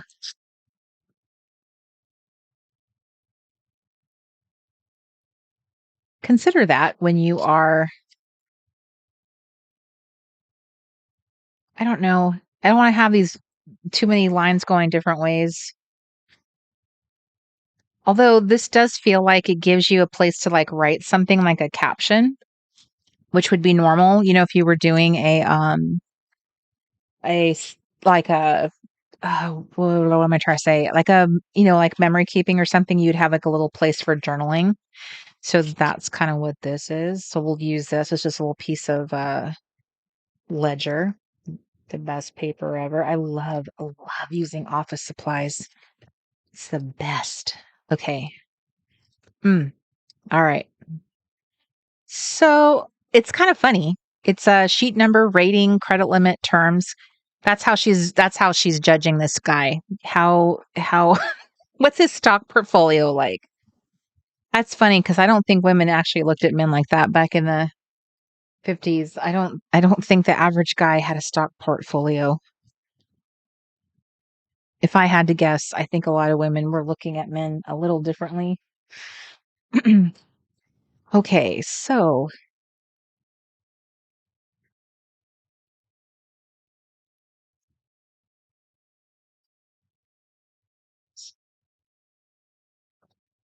speaking of, in our community, today is Rod and Tony's 55th wedding anniversary. I saw he posted that in the clubhouse, and he posted a picture of their wedding day, which was so, so sweet. I love seeing people's wedding pictures. Um, it's so cool to see. I think I'm going to ask people to post pictures of their weddings day in the clubhouse. I think that would be really fun. Okay, so I am ever so closer, like taking forever. But I will say this: if you are enjoying the process, although these cards can be a very, very simple thing to do, and that's how I definitely stress that when I talk about it. They are a simple thing. If you are enjoying the process, you're enjoying gathering the things, I definitely encourage you to take as long as you want in doing them. I had a brilliant idea. I think I'm going to do this like she's giving him 5 stars because he looks very cute. They went on a date and she is giving him 5 stars. I don't know if I can get 5 stars on here.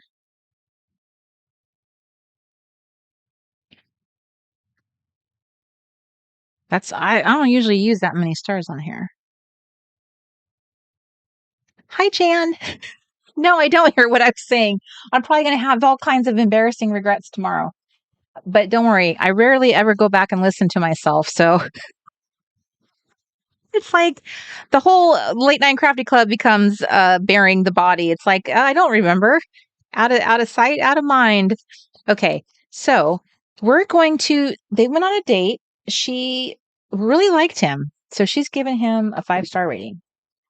And she looks so thoughtful. This is him. She's imagining him in her mind, and he looks like a very nice. Now, I will admit that he already does look a lot like a suburban dad.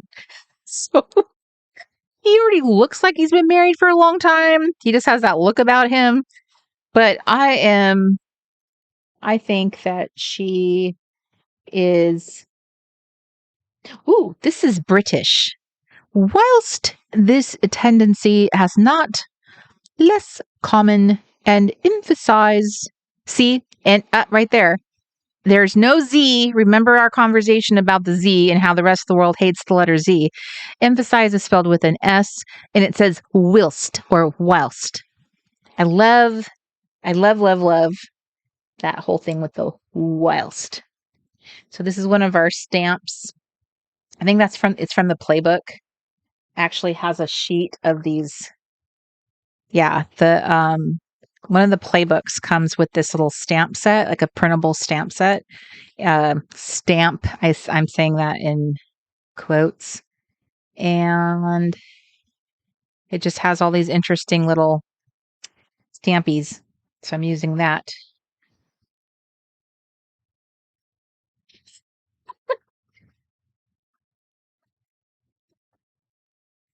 I know this honey is, you know what that reminds me of? Okay, Jan, you just inspired me. Do you guys remember? I think we watched this movie in camp. If I recall correctly, do you guys remember the movie Yours, Mine, and Ours? The original the original movie with Lucille Ball and Henry Fonda. He went on a date. He was a suburban dad, a military suburban dad, and he was sent on a date with a girl that looked a lot like this, okay? And she was a little racy, okay? And Lucille Ball was a suburban mom, and they both, between the two of them, had a ton of children. So that is what this reminds me of now. She reminds me of that racy girl, but she's not racy. She's very sweet. She's very sweet. But that is the kind of thing, because she was a younger woman. He had been set up on a date with his friend, who was played by trying to remember that actor's name. And I remember him because he came on I Love Lucy as himself when they were in Hollywood. I just can't remember his name. He danced with Lucy in her apartment. You guys remember that actor's name? The one that played Henry Fonda's friend that was trying to set him up on dates. All I remember is that Van Johnson, thank you, Deb. That's exactly who. He came on I Love Lucy, and he ended up dancing with Lucy in her apartment. That was a really interesting season when she kept bumping into all of these movie stars. That just shows you how huge that show actually was, that they had movie star after movie star on it. That they had John Wayne and I'm trying to think of the other who was that other famous actor? It's the one where she goes to the Brown Derby and she keeps bothering him. He's sitting at the table next door, and she makes kind of a fool of herself, and so she leaves, and then he ends up showing up at her apartment, and she's trying to hide from him, and she ends up putting nose putty on her face so that she can disguise herself so he doesn't recognize her again. Lucy, of course, that doesn't work, and she ends up lighting her nose on fire. That actor, he was famous, super famous, and I'm drawing another blank. It's very hard to be a host of a show where you are just absolutely always forgetting things that are kind of the whole point of your. Oh my gosh. What is that guy's name? I can picture him in my head. William Holden. Thank you, Jan. Thank you. Oh, my Lanta.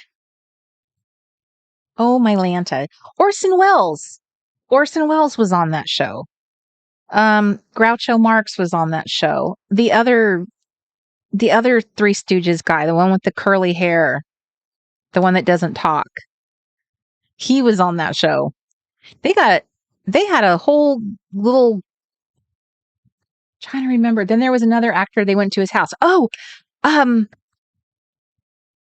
don't know why I'm playing this game. I'm really bad at it. Trying to play a game. I can't remember anybody's name. Let's play a different game. Hi, Bonnie. Let's play another game. Thank you, Shelley. That is exactly the one with the curly hair, is Harpo Marx. Thank you. Yeah, let's not play a guess what Corey's thinking. We've played that enough over the years. Let's do something else. Okay, so how are we doing? Where is everybody out?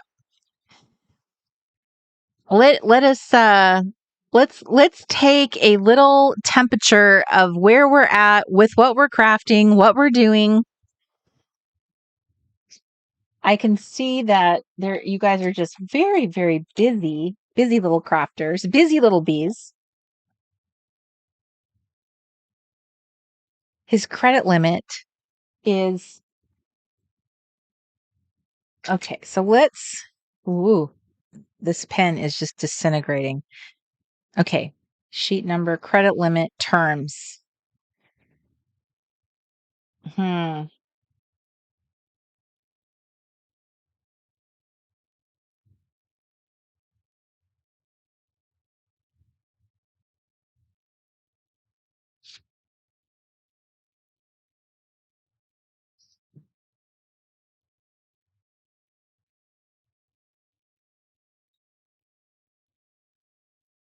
Mr. Right. Okay. Margaret says she's made such a mess over here. Betsy says she's searching for quotes. Deb says 3 cards done, but mine don't have your level of backstory. Well, I don't know that my backstory is helping me in any way with the whole point, which is to actually finish cards here. And I'm like I thought I was going to have like 3 cards done by now. Mr. Right, credit limit.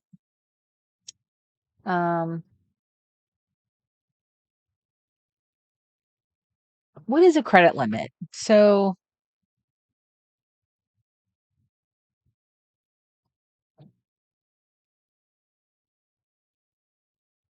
per part terms forever. There you go. Do do do do.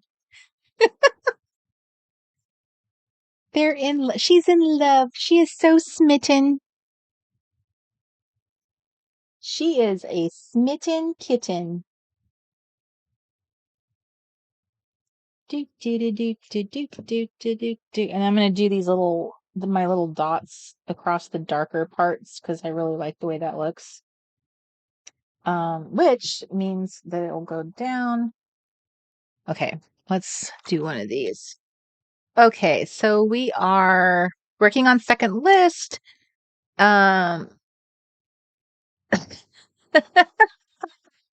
Chris is calling out his wife. What else we got going here? Oh, see, Deb, I should have looked at that. Dang it. I couldn't think of the right word. I should have gone with that. Bethany says I'm crafting cookies. Oh, man. Let's go over to Bethany's house, everybody. Julie's making a fall card.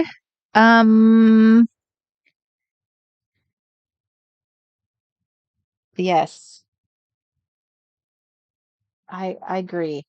I want to go over to I want to go to Bethany's house. Everybody fall off the wagon.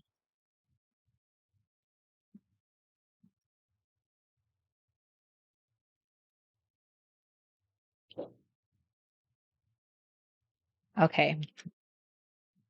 My favorite thing about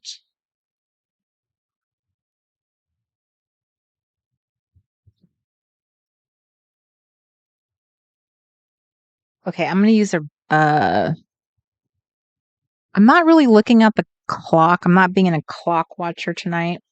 Normally, I had a goal when I came back to do the Late Night Crafty Club that I would try and do a 2-hour show for the most part. And then the show started creeping in at kind of like around 3, and then it was like 3.5 hours. And because I've decided that I'm not going to watch the clock tonight, I'm just going to stop crafting when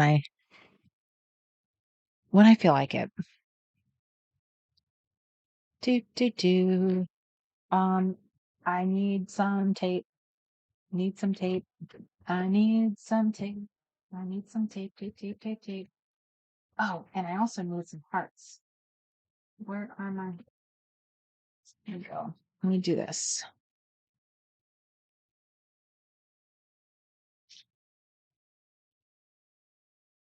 I need to put something. I don't know if it needs to go behind her or something.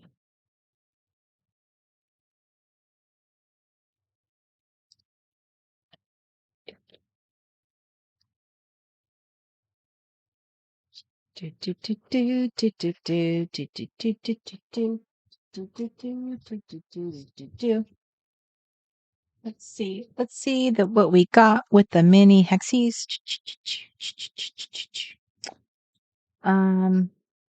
So is this going to be a problem or is this going to help? It's either going to add more texture or it's going to add more. I feel like it's going to add more of a mess. Okay. I need to find my vintage tape. Vintage tape. I need to find I hear the sweet, sweet sounds of someone cleaning up the kitchen. Yes. My sweet, sweet husband. Mr. Right.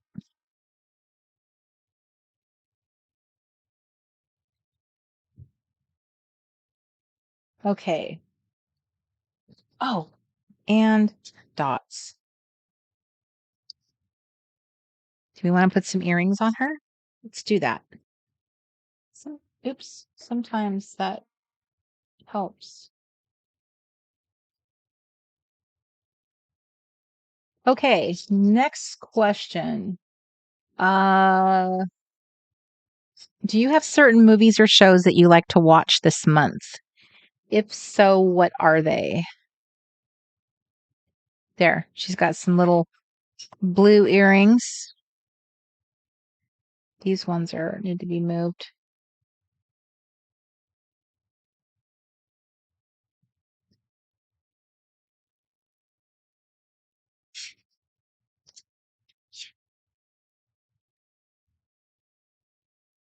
Oh, so Jan is ratting people out. She says that she sees 84 likes. If you have not given up a thumbs up to the show, despite it, call it an act of charity, if you will. I know that I probably do not deserve it, but if you wouldn't mind, I would appreciate it. Call it an act of charity. Is just give that little like button if you have not done so. It just takes a second of your time. Also, if you joined us late and were not aware, there's a freebie for you just for joining me live tonight. And the link is pinned at the top of the chat. So all you have to do is just hit that link at the top of the chat room, and that freebie is all yours. It is a cute little print that you can put in your little craft space, your little cozy nook. Which would be fun. Okay, I think what I want to do is I'm going to try some of these. Now, these have not gone well for me in the past, but I'm going to try it again. Let's try it again. Let's try it again. Okay. Now, what has been the problem in the past?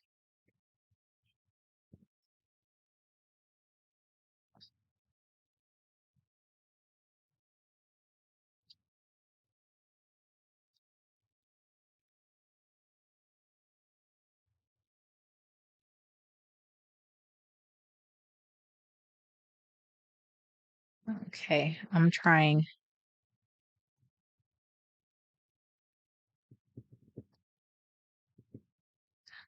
It worked. It wasn't a pain. It worked. It worked. It worked.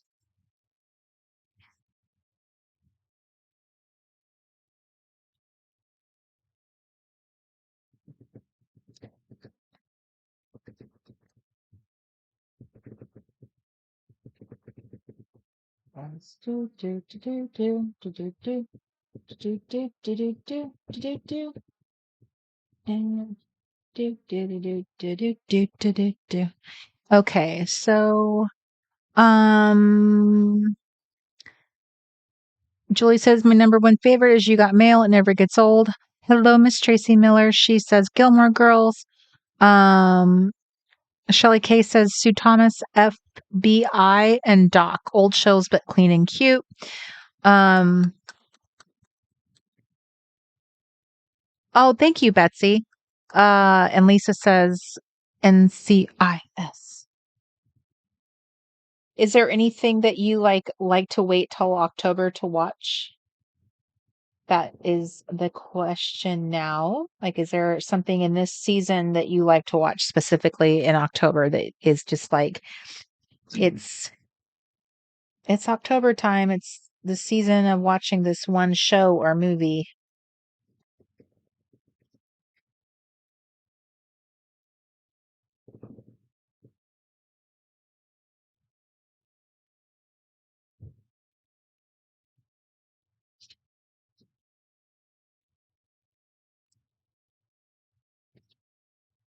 I think I have a lot of lines going every which way here.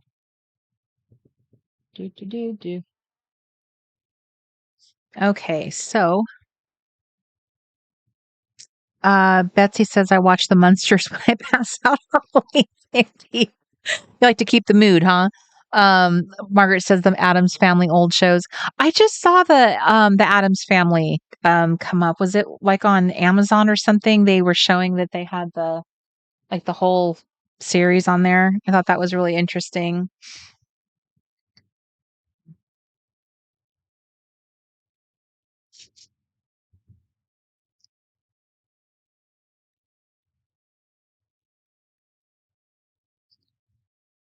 Okay, so I am going with that, Mr. Wright.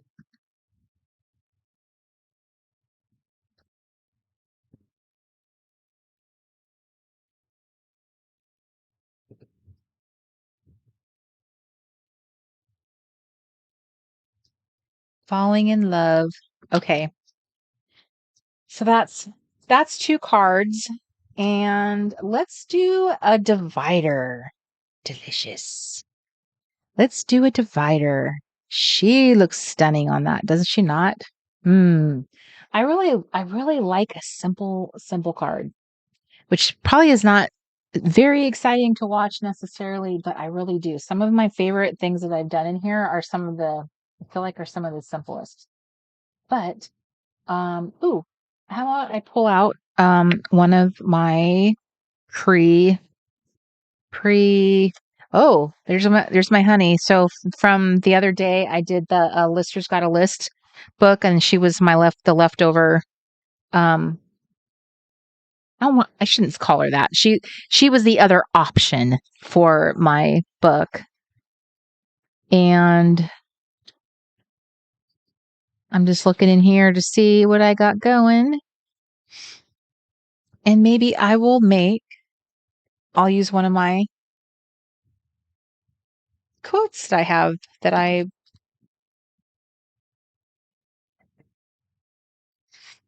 printed all my quotes to sticker paper, which is a really great tip. Sticker paper.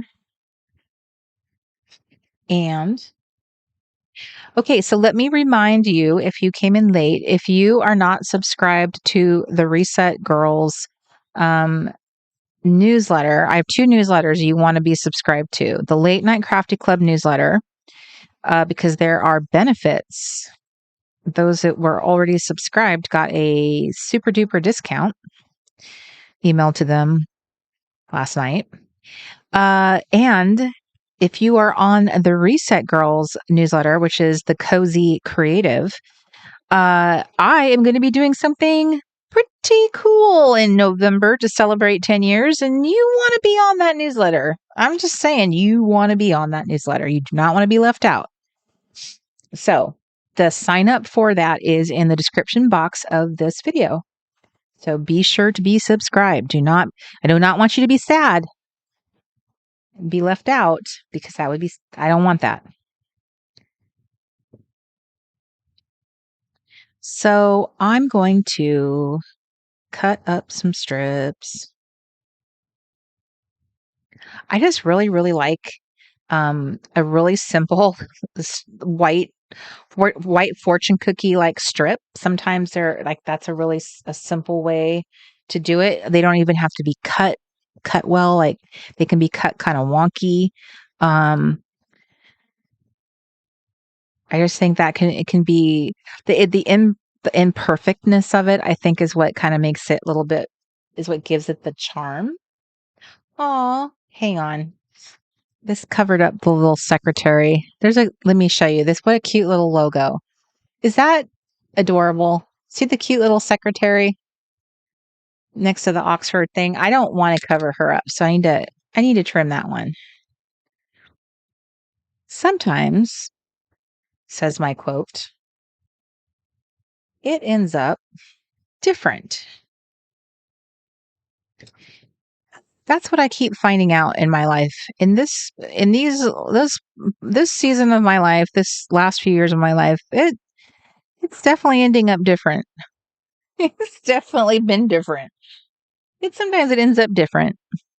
And it's better that way. Well, and that's why we have hope and faith and all those good things. That's why we persevere, because we believe that it does end up better that way. That's how we keep on keeping on. Good night. Good night, Ellen. Oh goodness. Oh, hell yeah, you ask the question of the century. Or Mark. Mark is the human being that spends all day with me. I actually have been sitting with Mark. I don't sit in my office like I was doing for so long. I actually sit with him so we can kind of talk together while we're working. So we've actually been even spending more time together than we were. Let me ask you guys a question. For those of you who are married, what would that be like if you sat with your husband in a room all day, every day, let's say 14 to 16 hours a day together, all day, every day? How would that go? And you kind of work together on similar projects. What would that be like?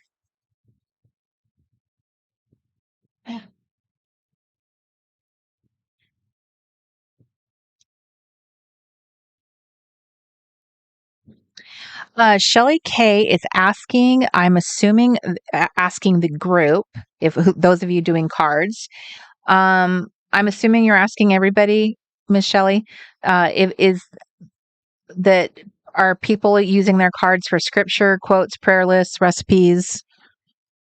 How is everyone using cards?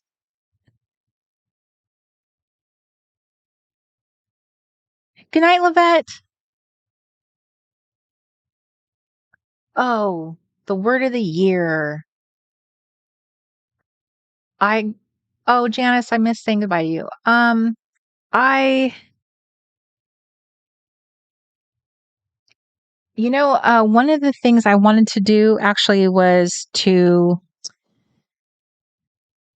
I have a very short list of a couple things I would like to do. And one of them does involve like making, you know how we've done like the vision board parties in the past? Like, I kind of did them live on my channel. And I think that might have also incorporated the word of the year with that. I feel like they went together. Maybe I'm remembering that wrong. Um, I was actually thinking of doing that again. So if I did that, I would sort of tie them together. And an interesting way of doing a vision board thing, because people do them all different kinds of ways, or they have different purpose for them. Some people like using them as like, to me, it's a very simple way of having like visual goals in front of you. Like if you were very focused on getting your house decluttered, or you wanted to have, a particular project done, or you wanted to work on your health or something, things like that. It's really nice. I'm a very visual. I know a lot of us are. So sometimes it's really nice to look at photos because they make you feel something like peaceful, or that's the point of them for me at least. But also another way that some people can kind of use them too is like to pray through. It becomes like a visual prayer board. So you don't have to use them the way that other people use them. There's different ways, I think, of kind of looking at it. And I like looking at them as just a way of having a visual goal board. And everyone's goals are very personal to them. So it can be, and it's very fun. I haven't made one in a long time, but it's always fun to like I put them together and collect photos and stuff. I have very extensive Pinterest boards that are just really fun to shop for that reason. I just really like them. So yes, that was something I did talk to Mark about recently, and he was like, "That's a great idea." So, wow, man down. So look at these glossy enamel dots. This colorway was so interesting, and these are actually kind of transparent. They're not solid in color. Thought those were interesting. I'd never used that color palette before. So, I kind of think that some of the things that I have in mind to do, I will be doing some of it when we get to Washington, and I'm going to try to do at least one thing in November when I'm at my mom's. It will be very dependent upon whether or not I can get things done in between. It's kind of tricky having this new initiative that we need to move. That I did not plan on, and how much time that takes to do. And going, oh, yes, I think these colors are awesome. Now, how would I incorporate all of them? Going back to her house to get things out of storage and all that is like a very laborious part of the process I wasn't planning on. But it definitely needs to be done, because now we can take stuff up to Washington and start consolidating and have access to stuff to sell, or like the scrapbook stuff that I put into storage years ago, and or just dump it, get rid of it. The whole reason why we're doing it is to downsize the storage. So I like the idea of using these brown dots. It's kind of an unusual, I don't know. I like the idea of using actually all of the colors, but I don't know how. How would I do this? The white ones are so interesting. They do feel very 1960s. Do do do do do do. We are going to stay in the RV. We're going to stay in the RV for now. We have been discussing it. What we have to do things in a sequential order in order to live somewhere different. So I think that we would hopefully at some point be able to change that situation and live elsewhere.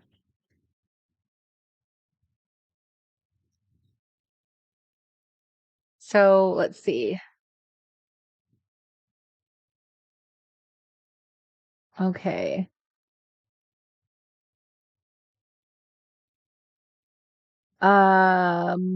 Margaret says my friends co-own a record store and worked every day together, and then they got divorced. Oh, that's sad. Jan says maybe 10 hours she could make it. Any longer and he would more than likely be sporting a fork.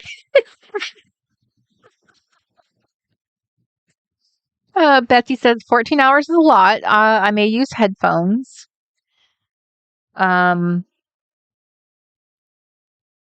Chris says Animaniacs come to mind. I'm not sure if he was referring to my question or someone else's. My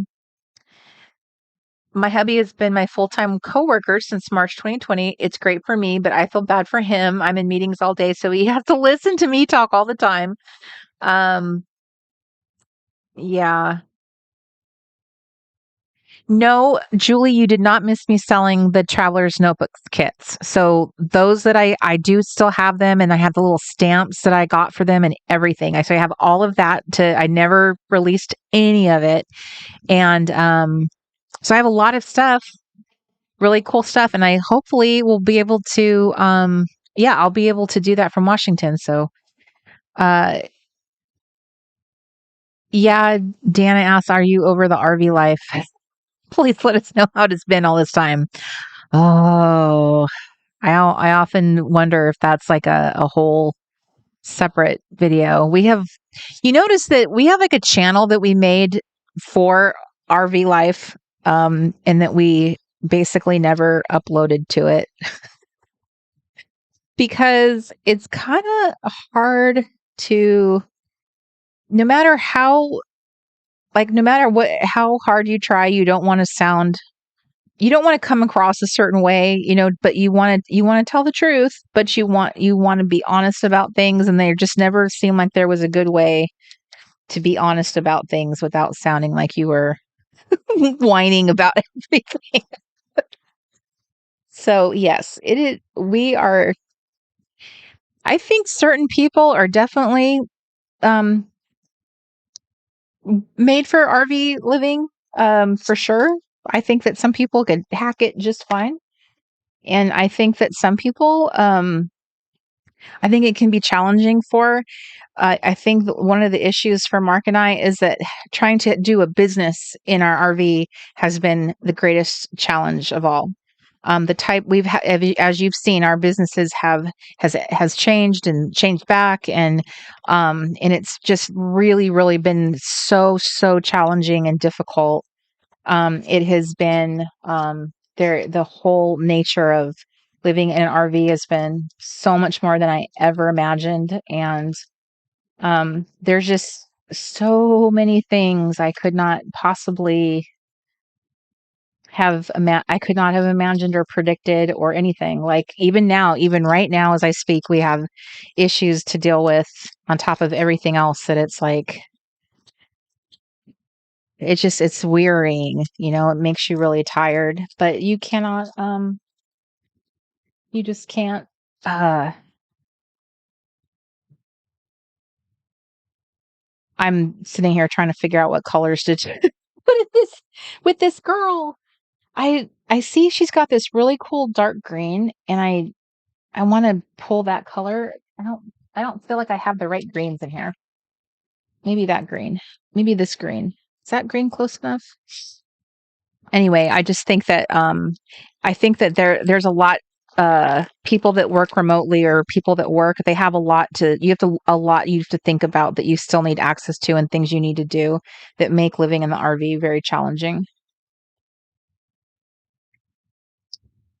Okay, I think I'm gonna go with this yellow. This particular one is delicious. Oh my goodness. This one is by Pink Fresh. And it's called Delightful. And it is, in fact, delightful. This is probably my favorite color palette of all the ones I have touched. This is probably the closest to one of my personal color palettes. I don't typically use purple in my personal color palettes, but I almost would because this is making me a believer. This is like making me think I could handle it. Okay. All right. So I'm going to do my little black outliney thing. Sometimes it ends up. Okay. So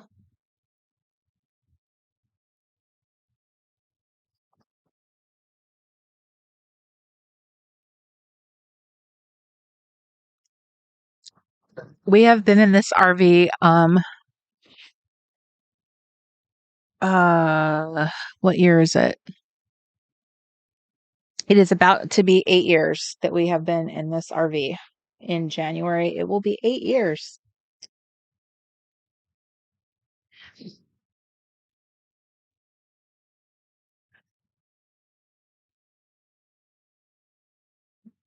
Okay.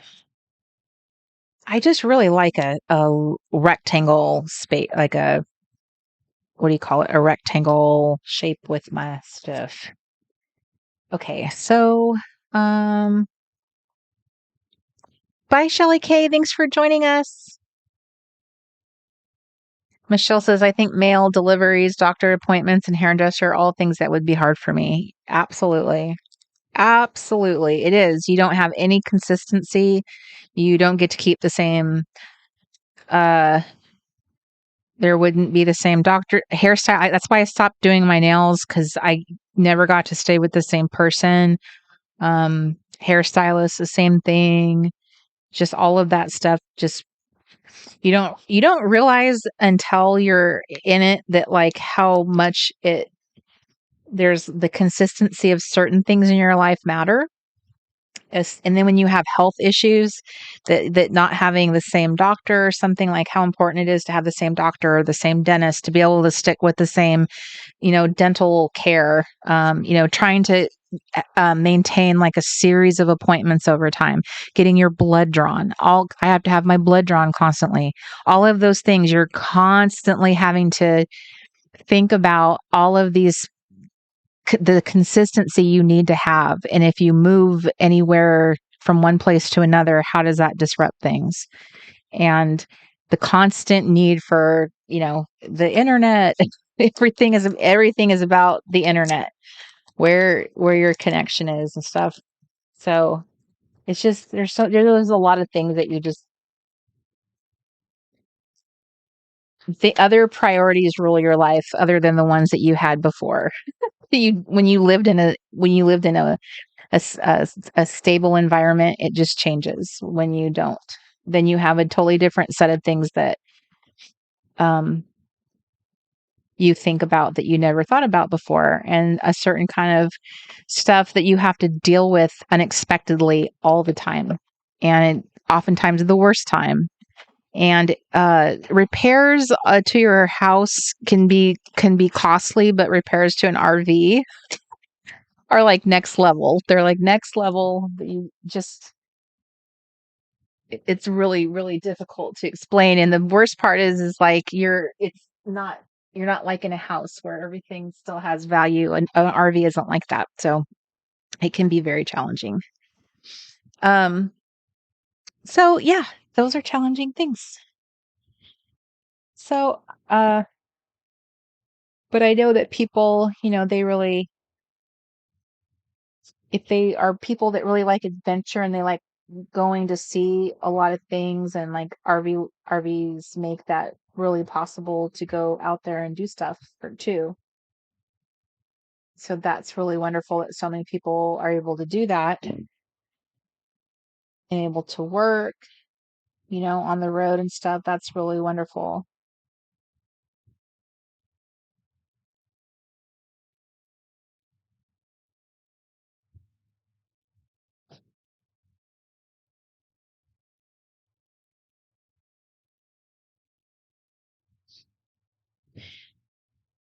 So I think this little dots on the edges of my card, I think I love these little tiny dots. I think a little dot, a dotted line, or like a little stitched line. Those little elements are really simple and they're really cute. Those are like really easy ways to add a little interest on like borders. You can make like a scribble.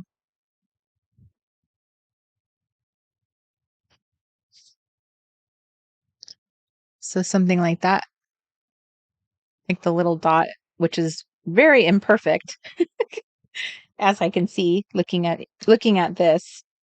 And then I want to add, I just didn't want to put anything in the middle. Otherwise the card, this would have lined up better, but I didn't want to add anything where this was. So that became the priority. Otherwise, it would have probably been a more balanced card, but because I prioritized that, I guess the Oxford that wasn't as important. It was just a little secretary at her desk. I don't know. I feel like that was more important. I am gonna check something though. I'm gonna see if I put that there.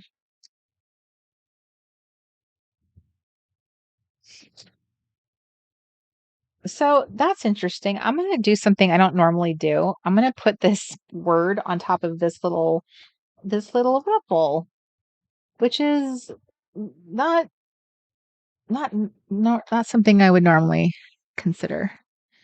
Oh, thank you, Deb, for reminding me. That is what I wanted to say. So, um, I so when it comes to doing this,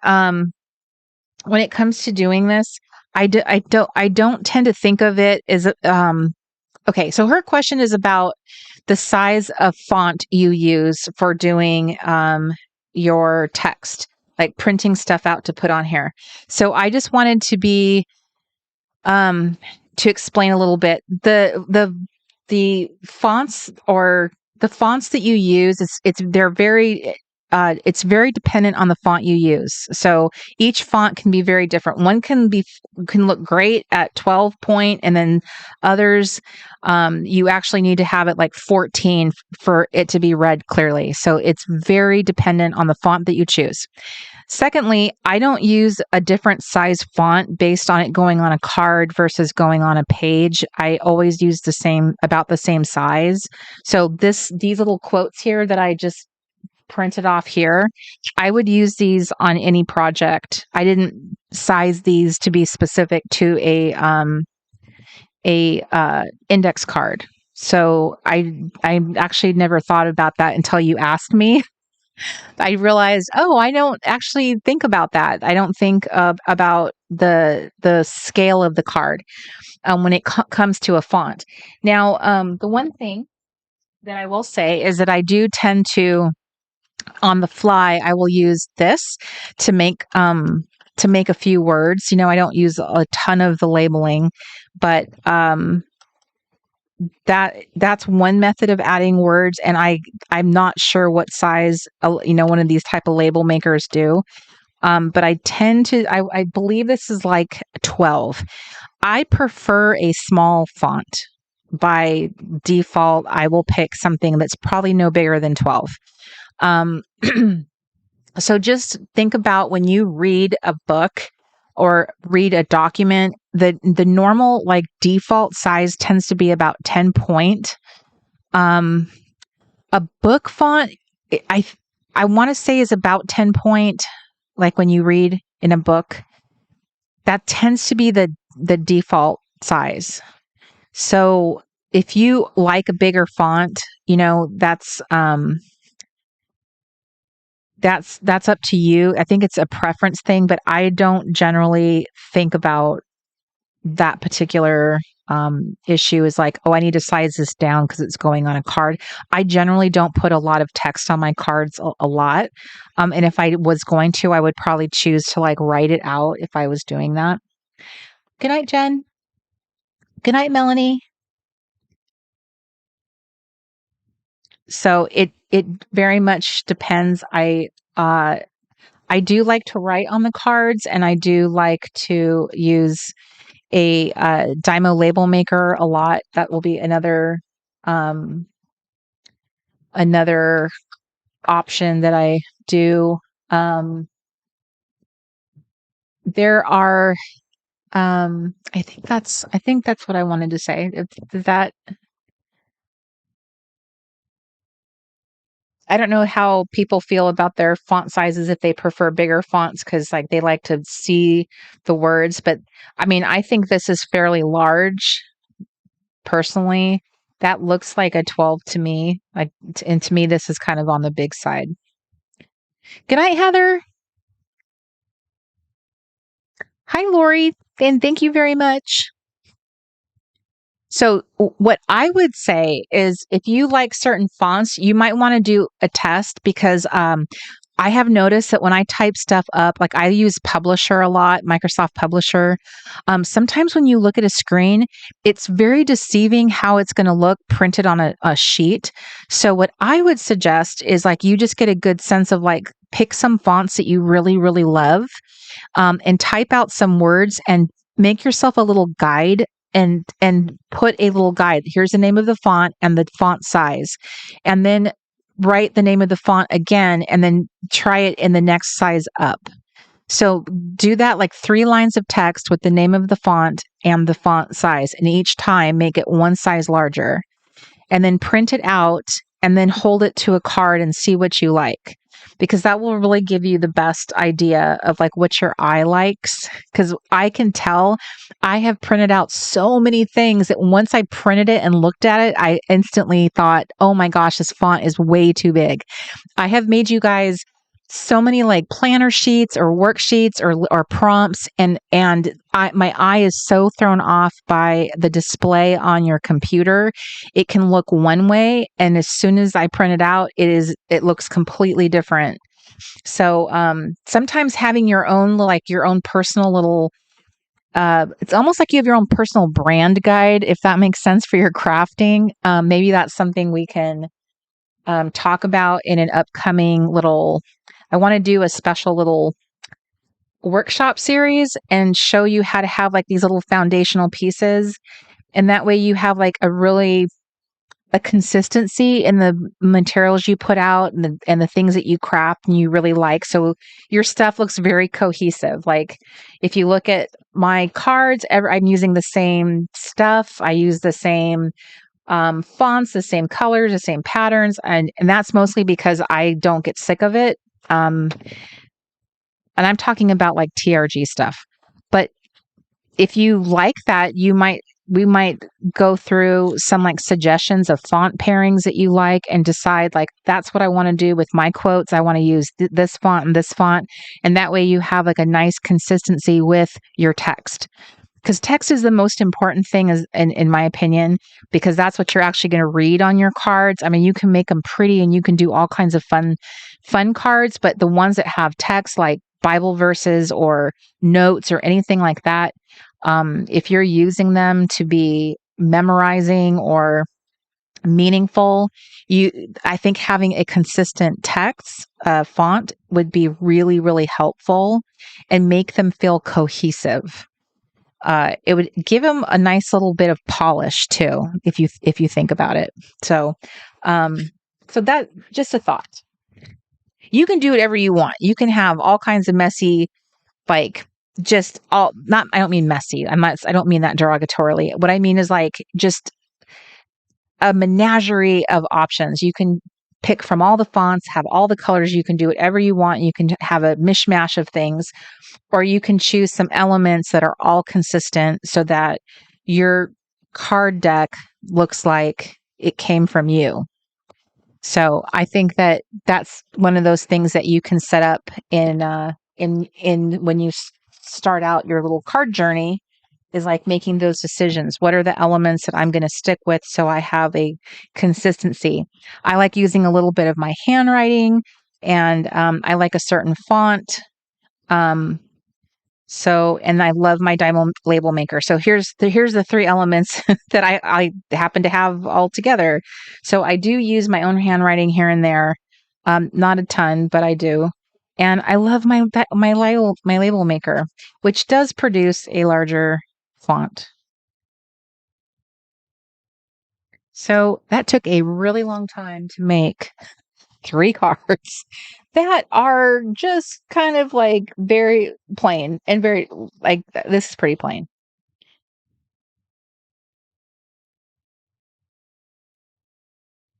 But sometimes it ends up different and it's better that way. Just remember that.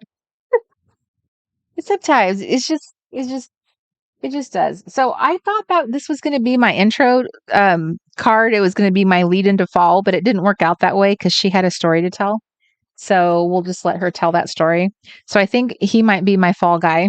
The fall guy, get it? So I'm going to just stick this on here. Do I want to stick it on here? I'm trying to see if I can make it as tall as possible. So he will be the welcomer of fall. My little fall fox, for now until I think of something better. But that's another little element to your little cards that you can do, is adding the little doodads and the little clips and all that fun stuff to give you some fun texture. I like the tabs are another fun thing that I try to add to everything because they do add that extra dimension and interest. And they're fun. Like most of them don't make any sense. They don't have any reason other than just to add an extra little detail. So, and I love that Deb says these cards are helping me dip my toe back into crafting after several years of being in a creative desert. That is music to my ears. That is exactly how I felt when I started making them too. That's exactly what happened to me. I started sitting here making them and it just melted my heart. How much it just, made such a huge difference in my own crafting life. It reawakened my love of crafting. I felt so I felt so good about crafting, and I had been really, really having a hard time with it. I think at some point back in 2018, there was a time when I was doing the Late Night Crafty Club where it was absolutely painful to do it. I mentioned this to you guys before, is I was struggling to think of things to do on the show. And it was like I would wait to the last minute to come up with it because I was procrastinating coming up with ideas to do things. Um, and it was the cards that kind of awakened my creative spirit again and got me out of that desert. And as soon as I had that breakthrough, it was like I was in a flow and just, I was so creative after that point. And after that is when the crafty playbooks were born. It was the craft wanna craft. So many different, very craft oriented projects began to really flow out of the Reset Girl. So I personally owe it to these cards. They have a deep, deep respect. I love them very, very much. And I really do. And when I was talking about, on Wednesday, was it Wednesday? So I just did the creative reset the other day. No, I'm sorry. I'm sorry. I did a private live stream with the pillar members of the clubhouse. That's what it was. And I went through my pocket pages, the ones that I had made during the pocket art challenge. And so I revisited that, but did them with some scripture. And I was going through those and looking at just how much I loved that project. So as I've been revisiting, like looking through my pages, I realized it's like looking at all the things that I've done is all the little techniques, all the little goodies that I was doing that all stemmed out of the cards. And when I compare the cards in the back of my box to the cards in the front of my box, you can totally see my style has evolved and it's improved. And my crafting has gotten better. But this is like the Corey that broke through. I have here's the evidence. And I did all of this off camera. I never showed anybody, never talked about it. I kept this a super, super big secret. And this is the Corey that I am now. And I love this now. I look so forward to the Late Night Crafty Club. It is it's so different now. I really missed it. I think we took like a 3-year hiatus off from doing it, maybe more.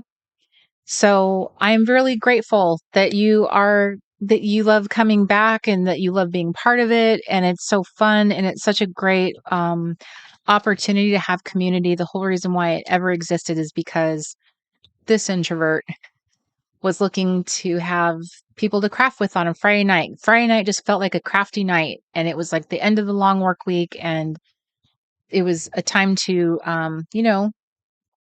you guys want to craft on a Friday night.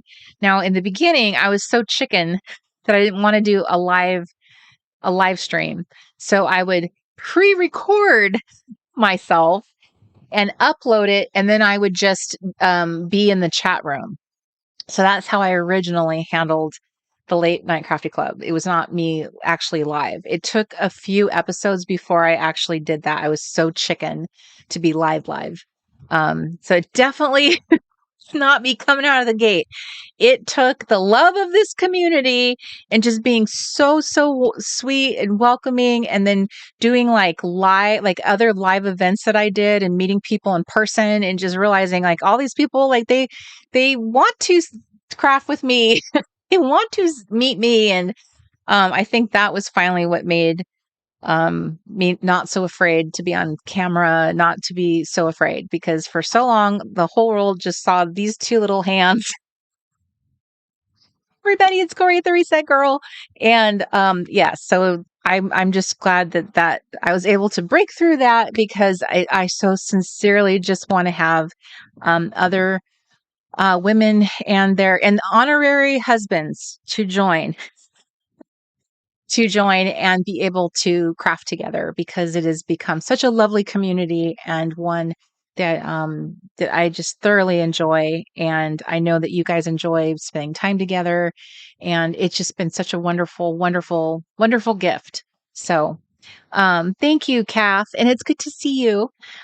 So I love that, Betsy. I know Camp Wannacraft had really cute printables. So I wanted to introduce the cards because they are such an easy, approachable craft. They are very easy to jump into. You can start with index cards to get going. You don't need fancy things. And I try to keep a very simple approach to doing things and show simple crafting techniques because they simple crafting can bring you such joy. It does not have to be fancy. You don't have to do super fancy things each time. It's okay to have, different levels of work that you put into it. Sometimes I feel like I've knocked it out of the park, and other times I'm like, meh. But it's okay to do meh. It's okay to do meh. Because sometimes you are gonna have that moment where you run the bases in your mind in the crafting world. I'm just like, this was amazing. I had such a great night.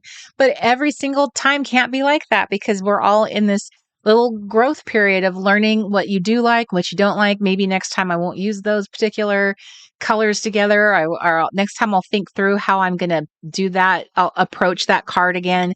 Like I learned the last few times I've been doing this, I've learned like, I think I'm going to need to plan things a little better because the winging it that I usually do hasn't been working for me lately. So it's stuff like that. So all that matters is that you're enjoying it. If you want to push yourself a little more, be like, I'm going to learn how to do, take my crafting. I want to learn how to do some elements of it in a more, like a proper way, elevated way. I want to learn like a technique or a better way of doing something. There's nothing wrong with improving your crafting. Maybe learning a few things will make you realize when you compare it to the way you were doing it to now, you'd be like, wow, if only I had known that if I was aligning certain elements together, it makes the composition so much stronger when I'm done. The law of thirds, if I had just known that, I would have kept all the pieces together and then I would have these amazing layouts. And all it was is because you just learned that the elements needed to be grouped together a certain way. You could use the same things, but group them together a certain way. There's so many little things like that. And the best part is it's a tiny little card. All the work you do is on this very small little canvas. It is not this great big piece of paper or a big canvas.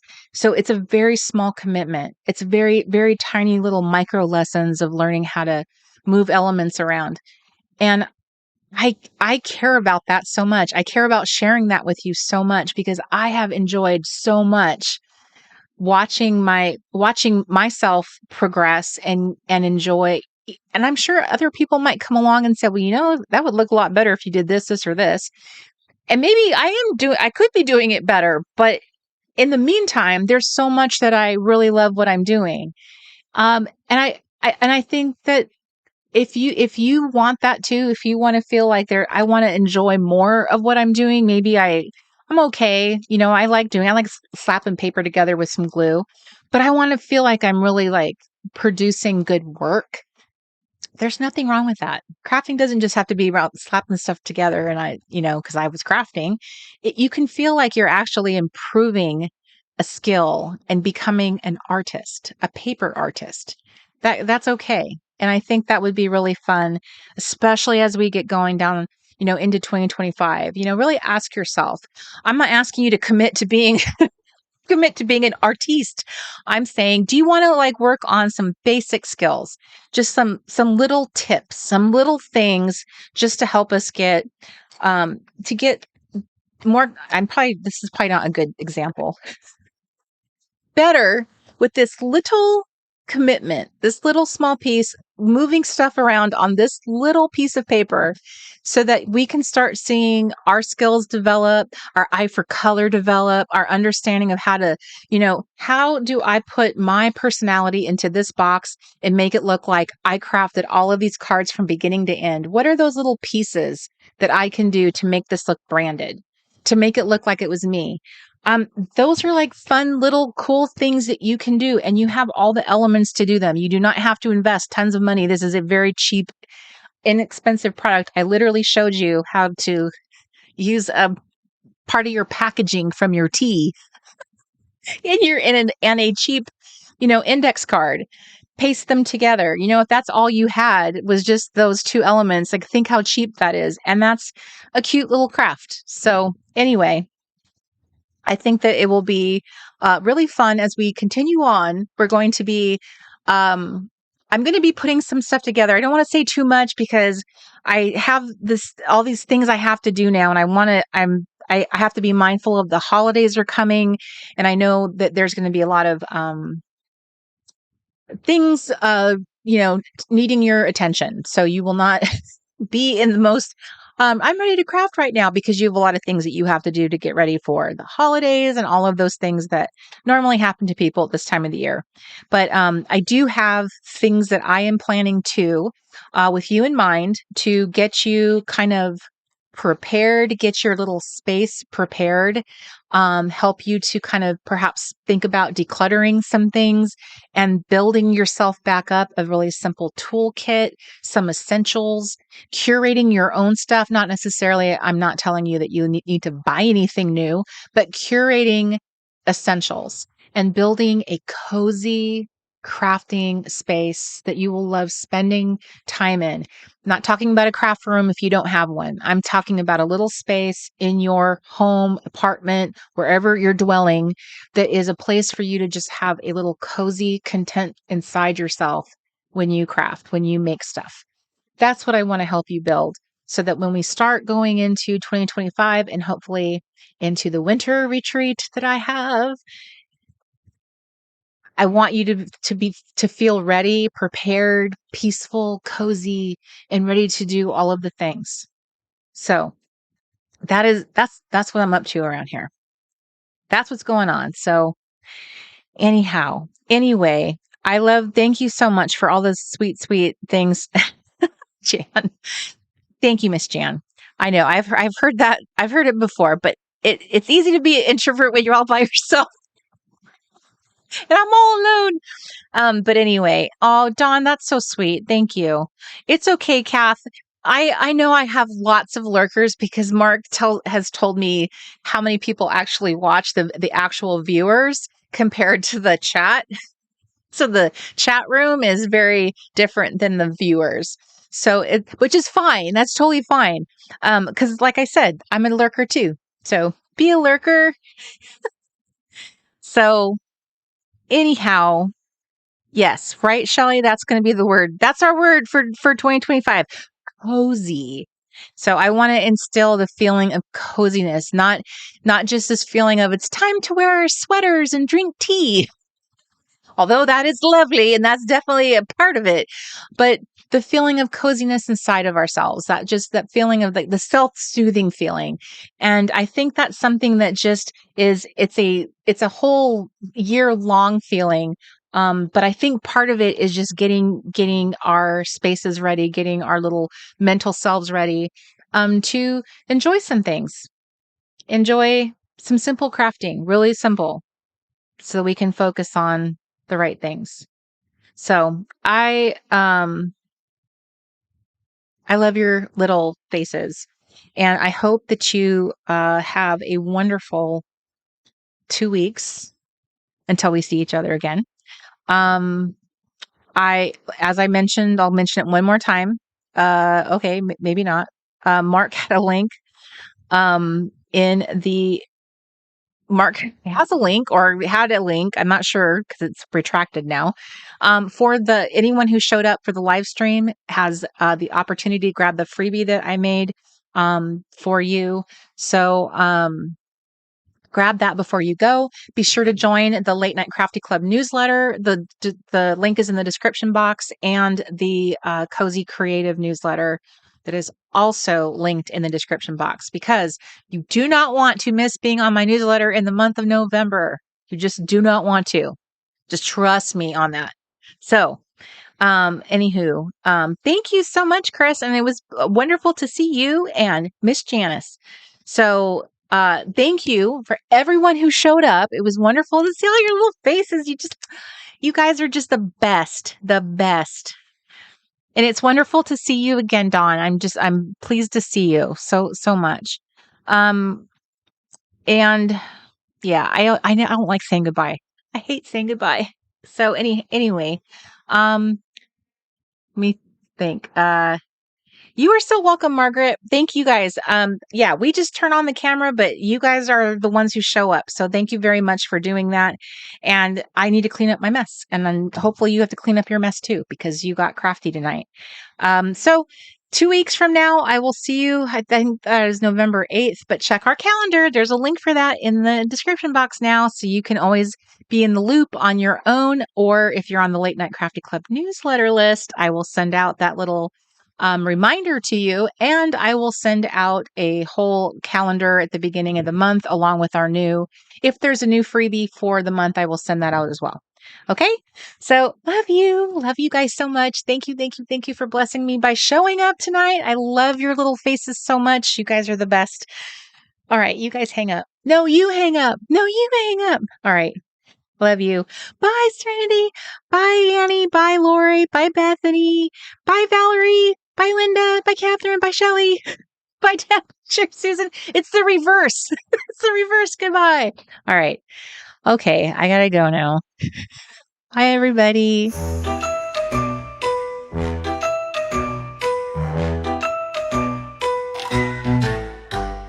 Gather round, it's Friday night. Time for crafts and pure delight. Paper, scissors, let's get started. With vintage tape, we'll be wholehearted. Every honey deserves her day in the sun. With enamel dots, we're ready for fun. Layer in circles and punch stars too. In the Late Night Crafty Club, it's all for you.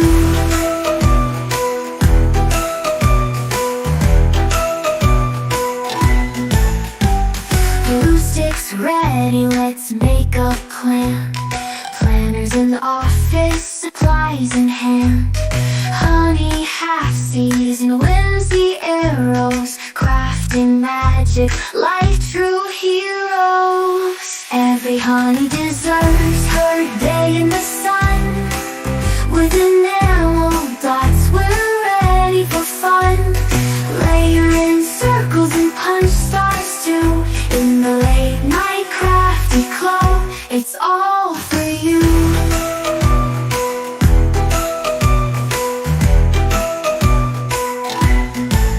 Do bags and gumballs, let's create a scene. Join the club where we live our dreams. So grab your scissors and come along.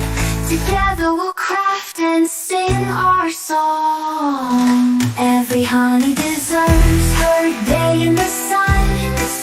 With enamel dots, we're ready for fun. Layer in circles and punch stars too. In the Late Night Crafty Club, it's all for you. It's all for you. Slip into jammies, grab something to sip. Stickers and golden scissors, let's take a crafty trip. The playbook's open with listers, got a list. In this crafty paradise,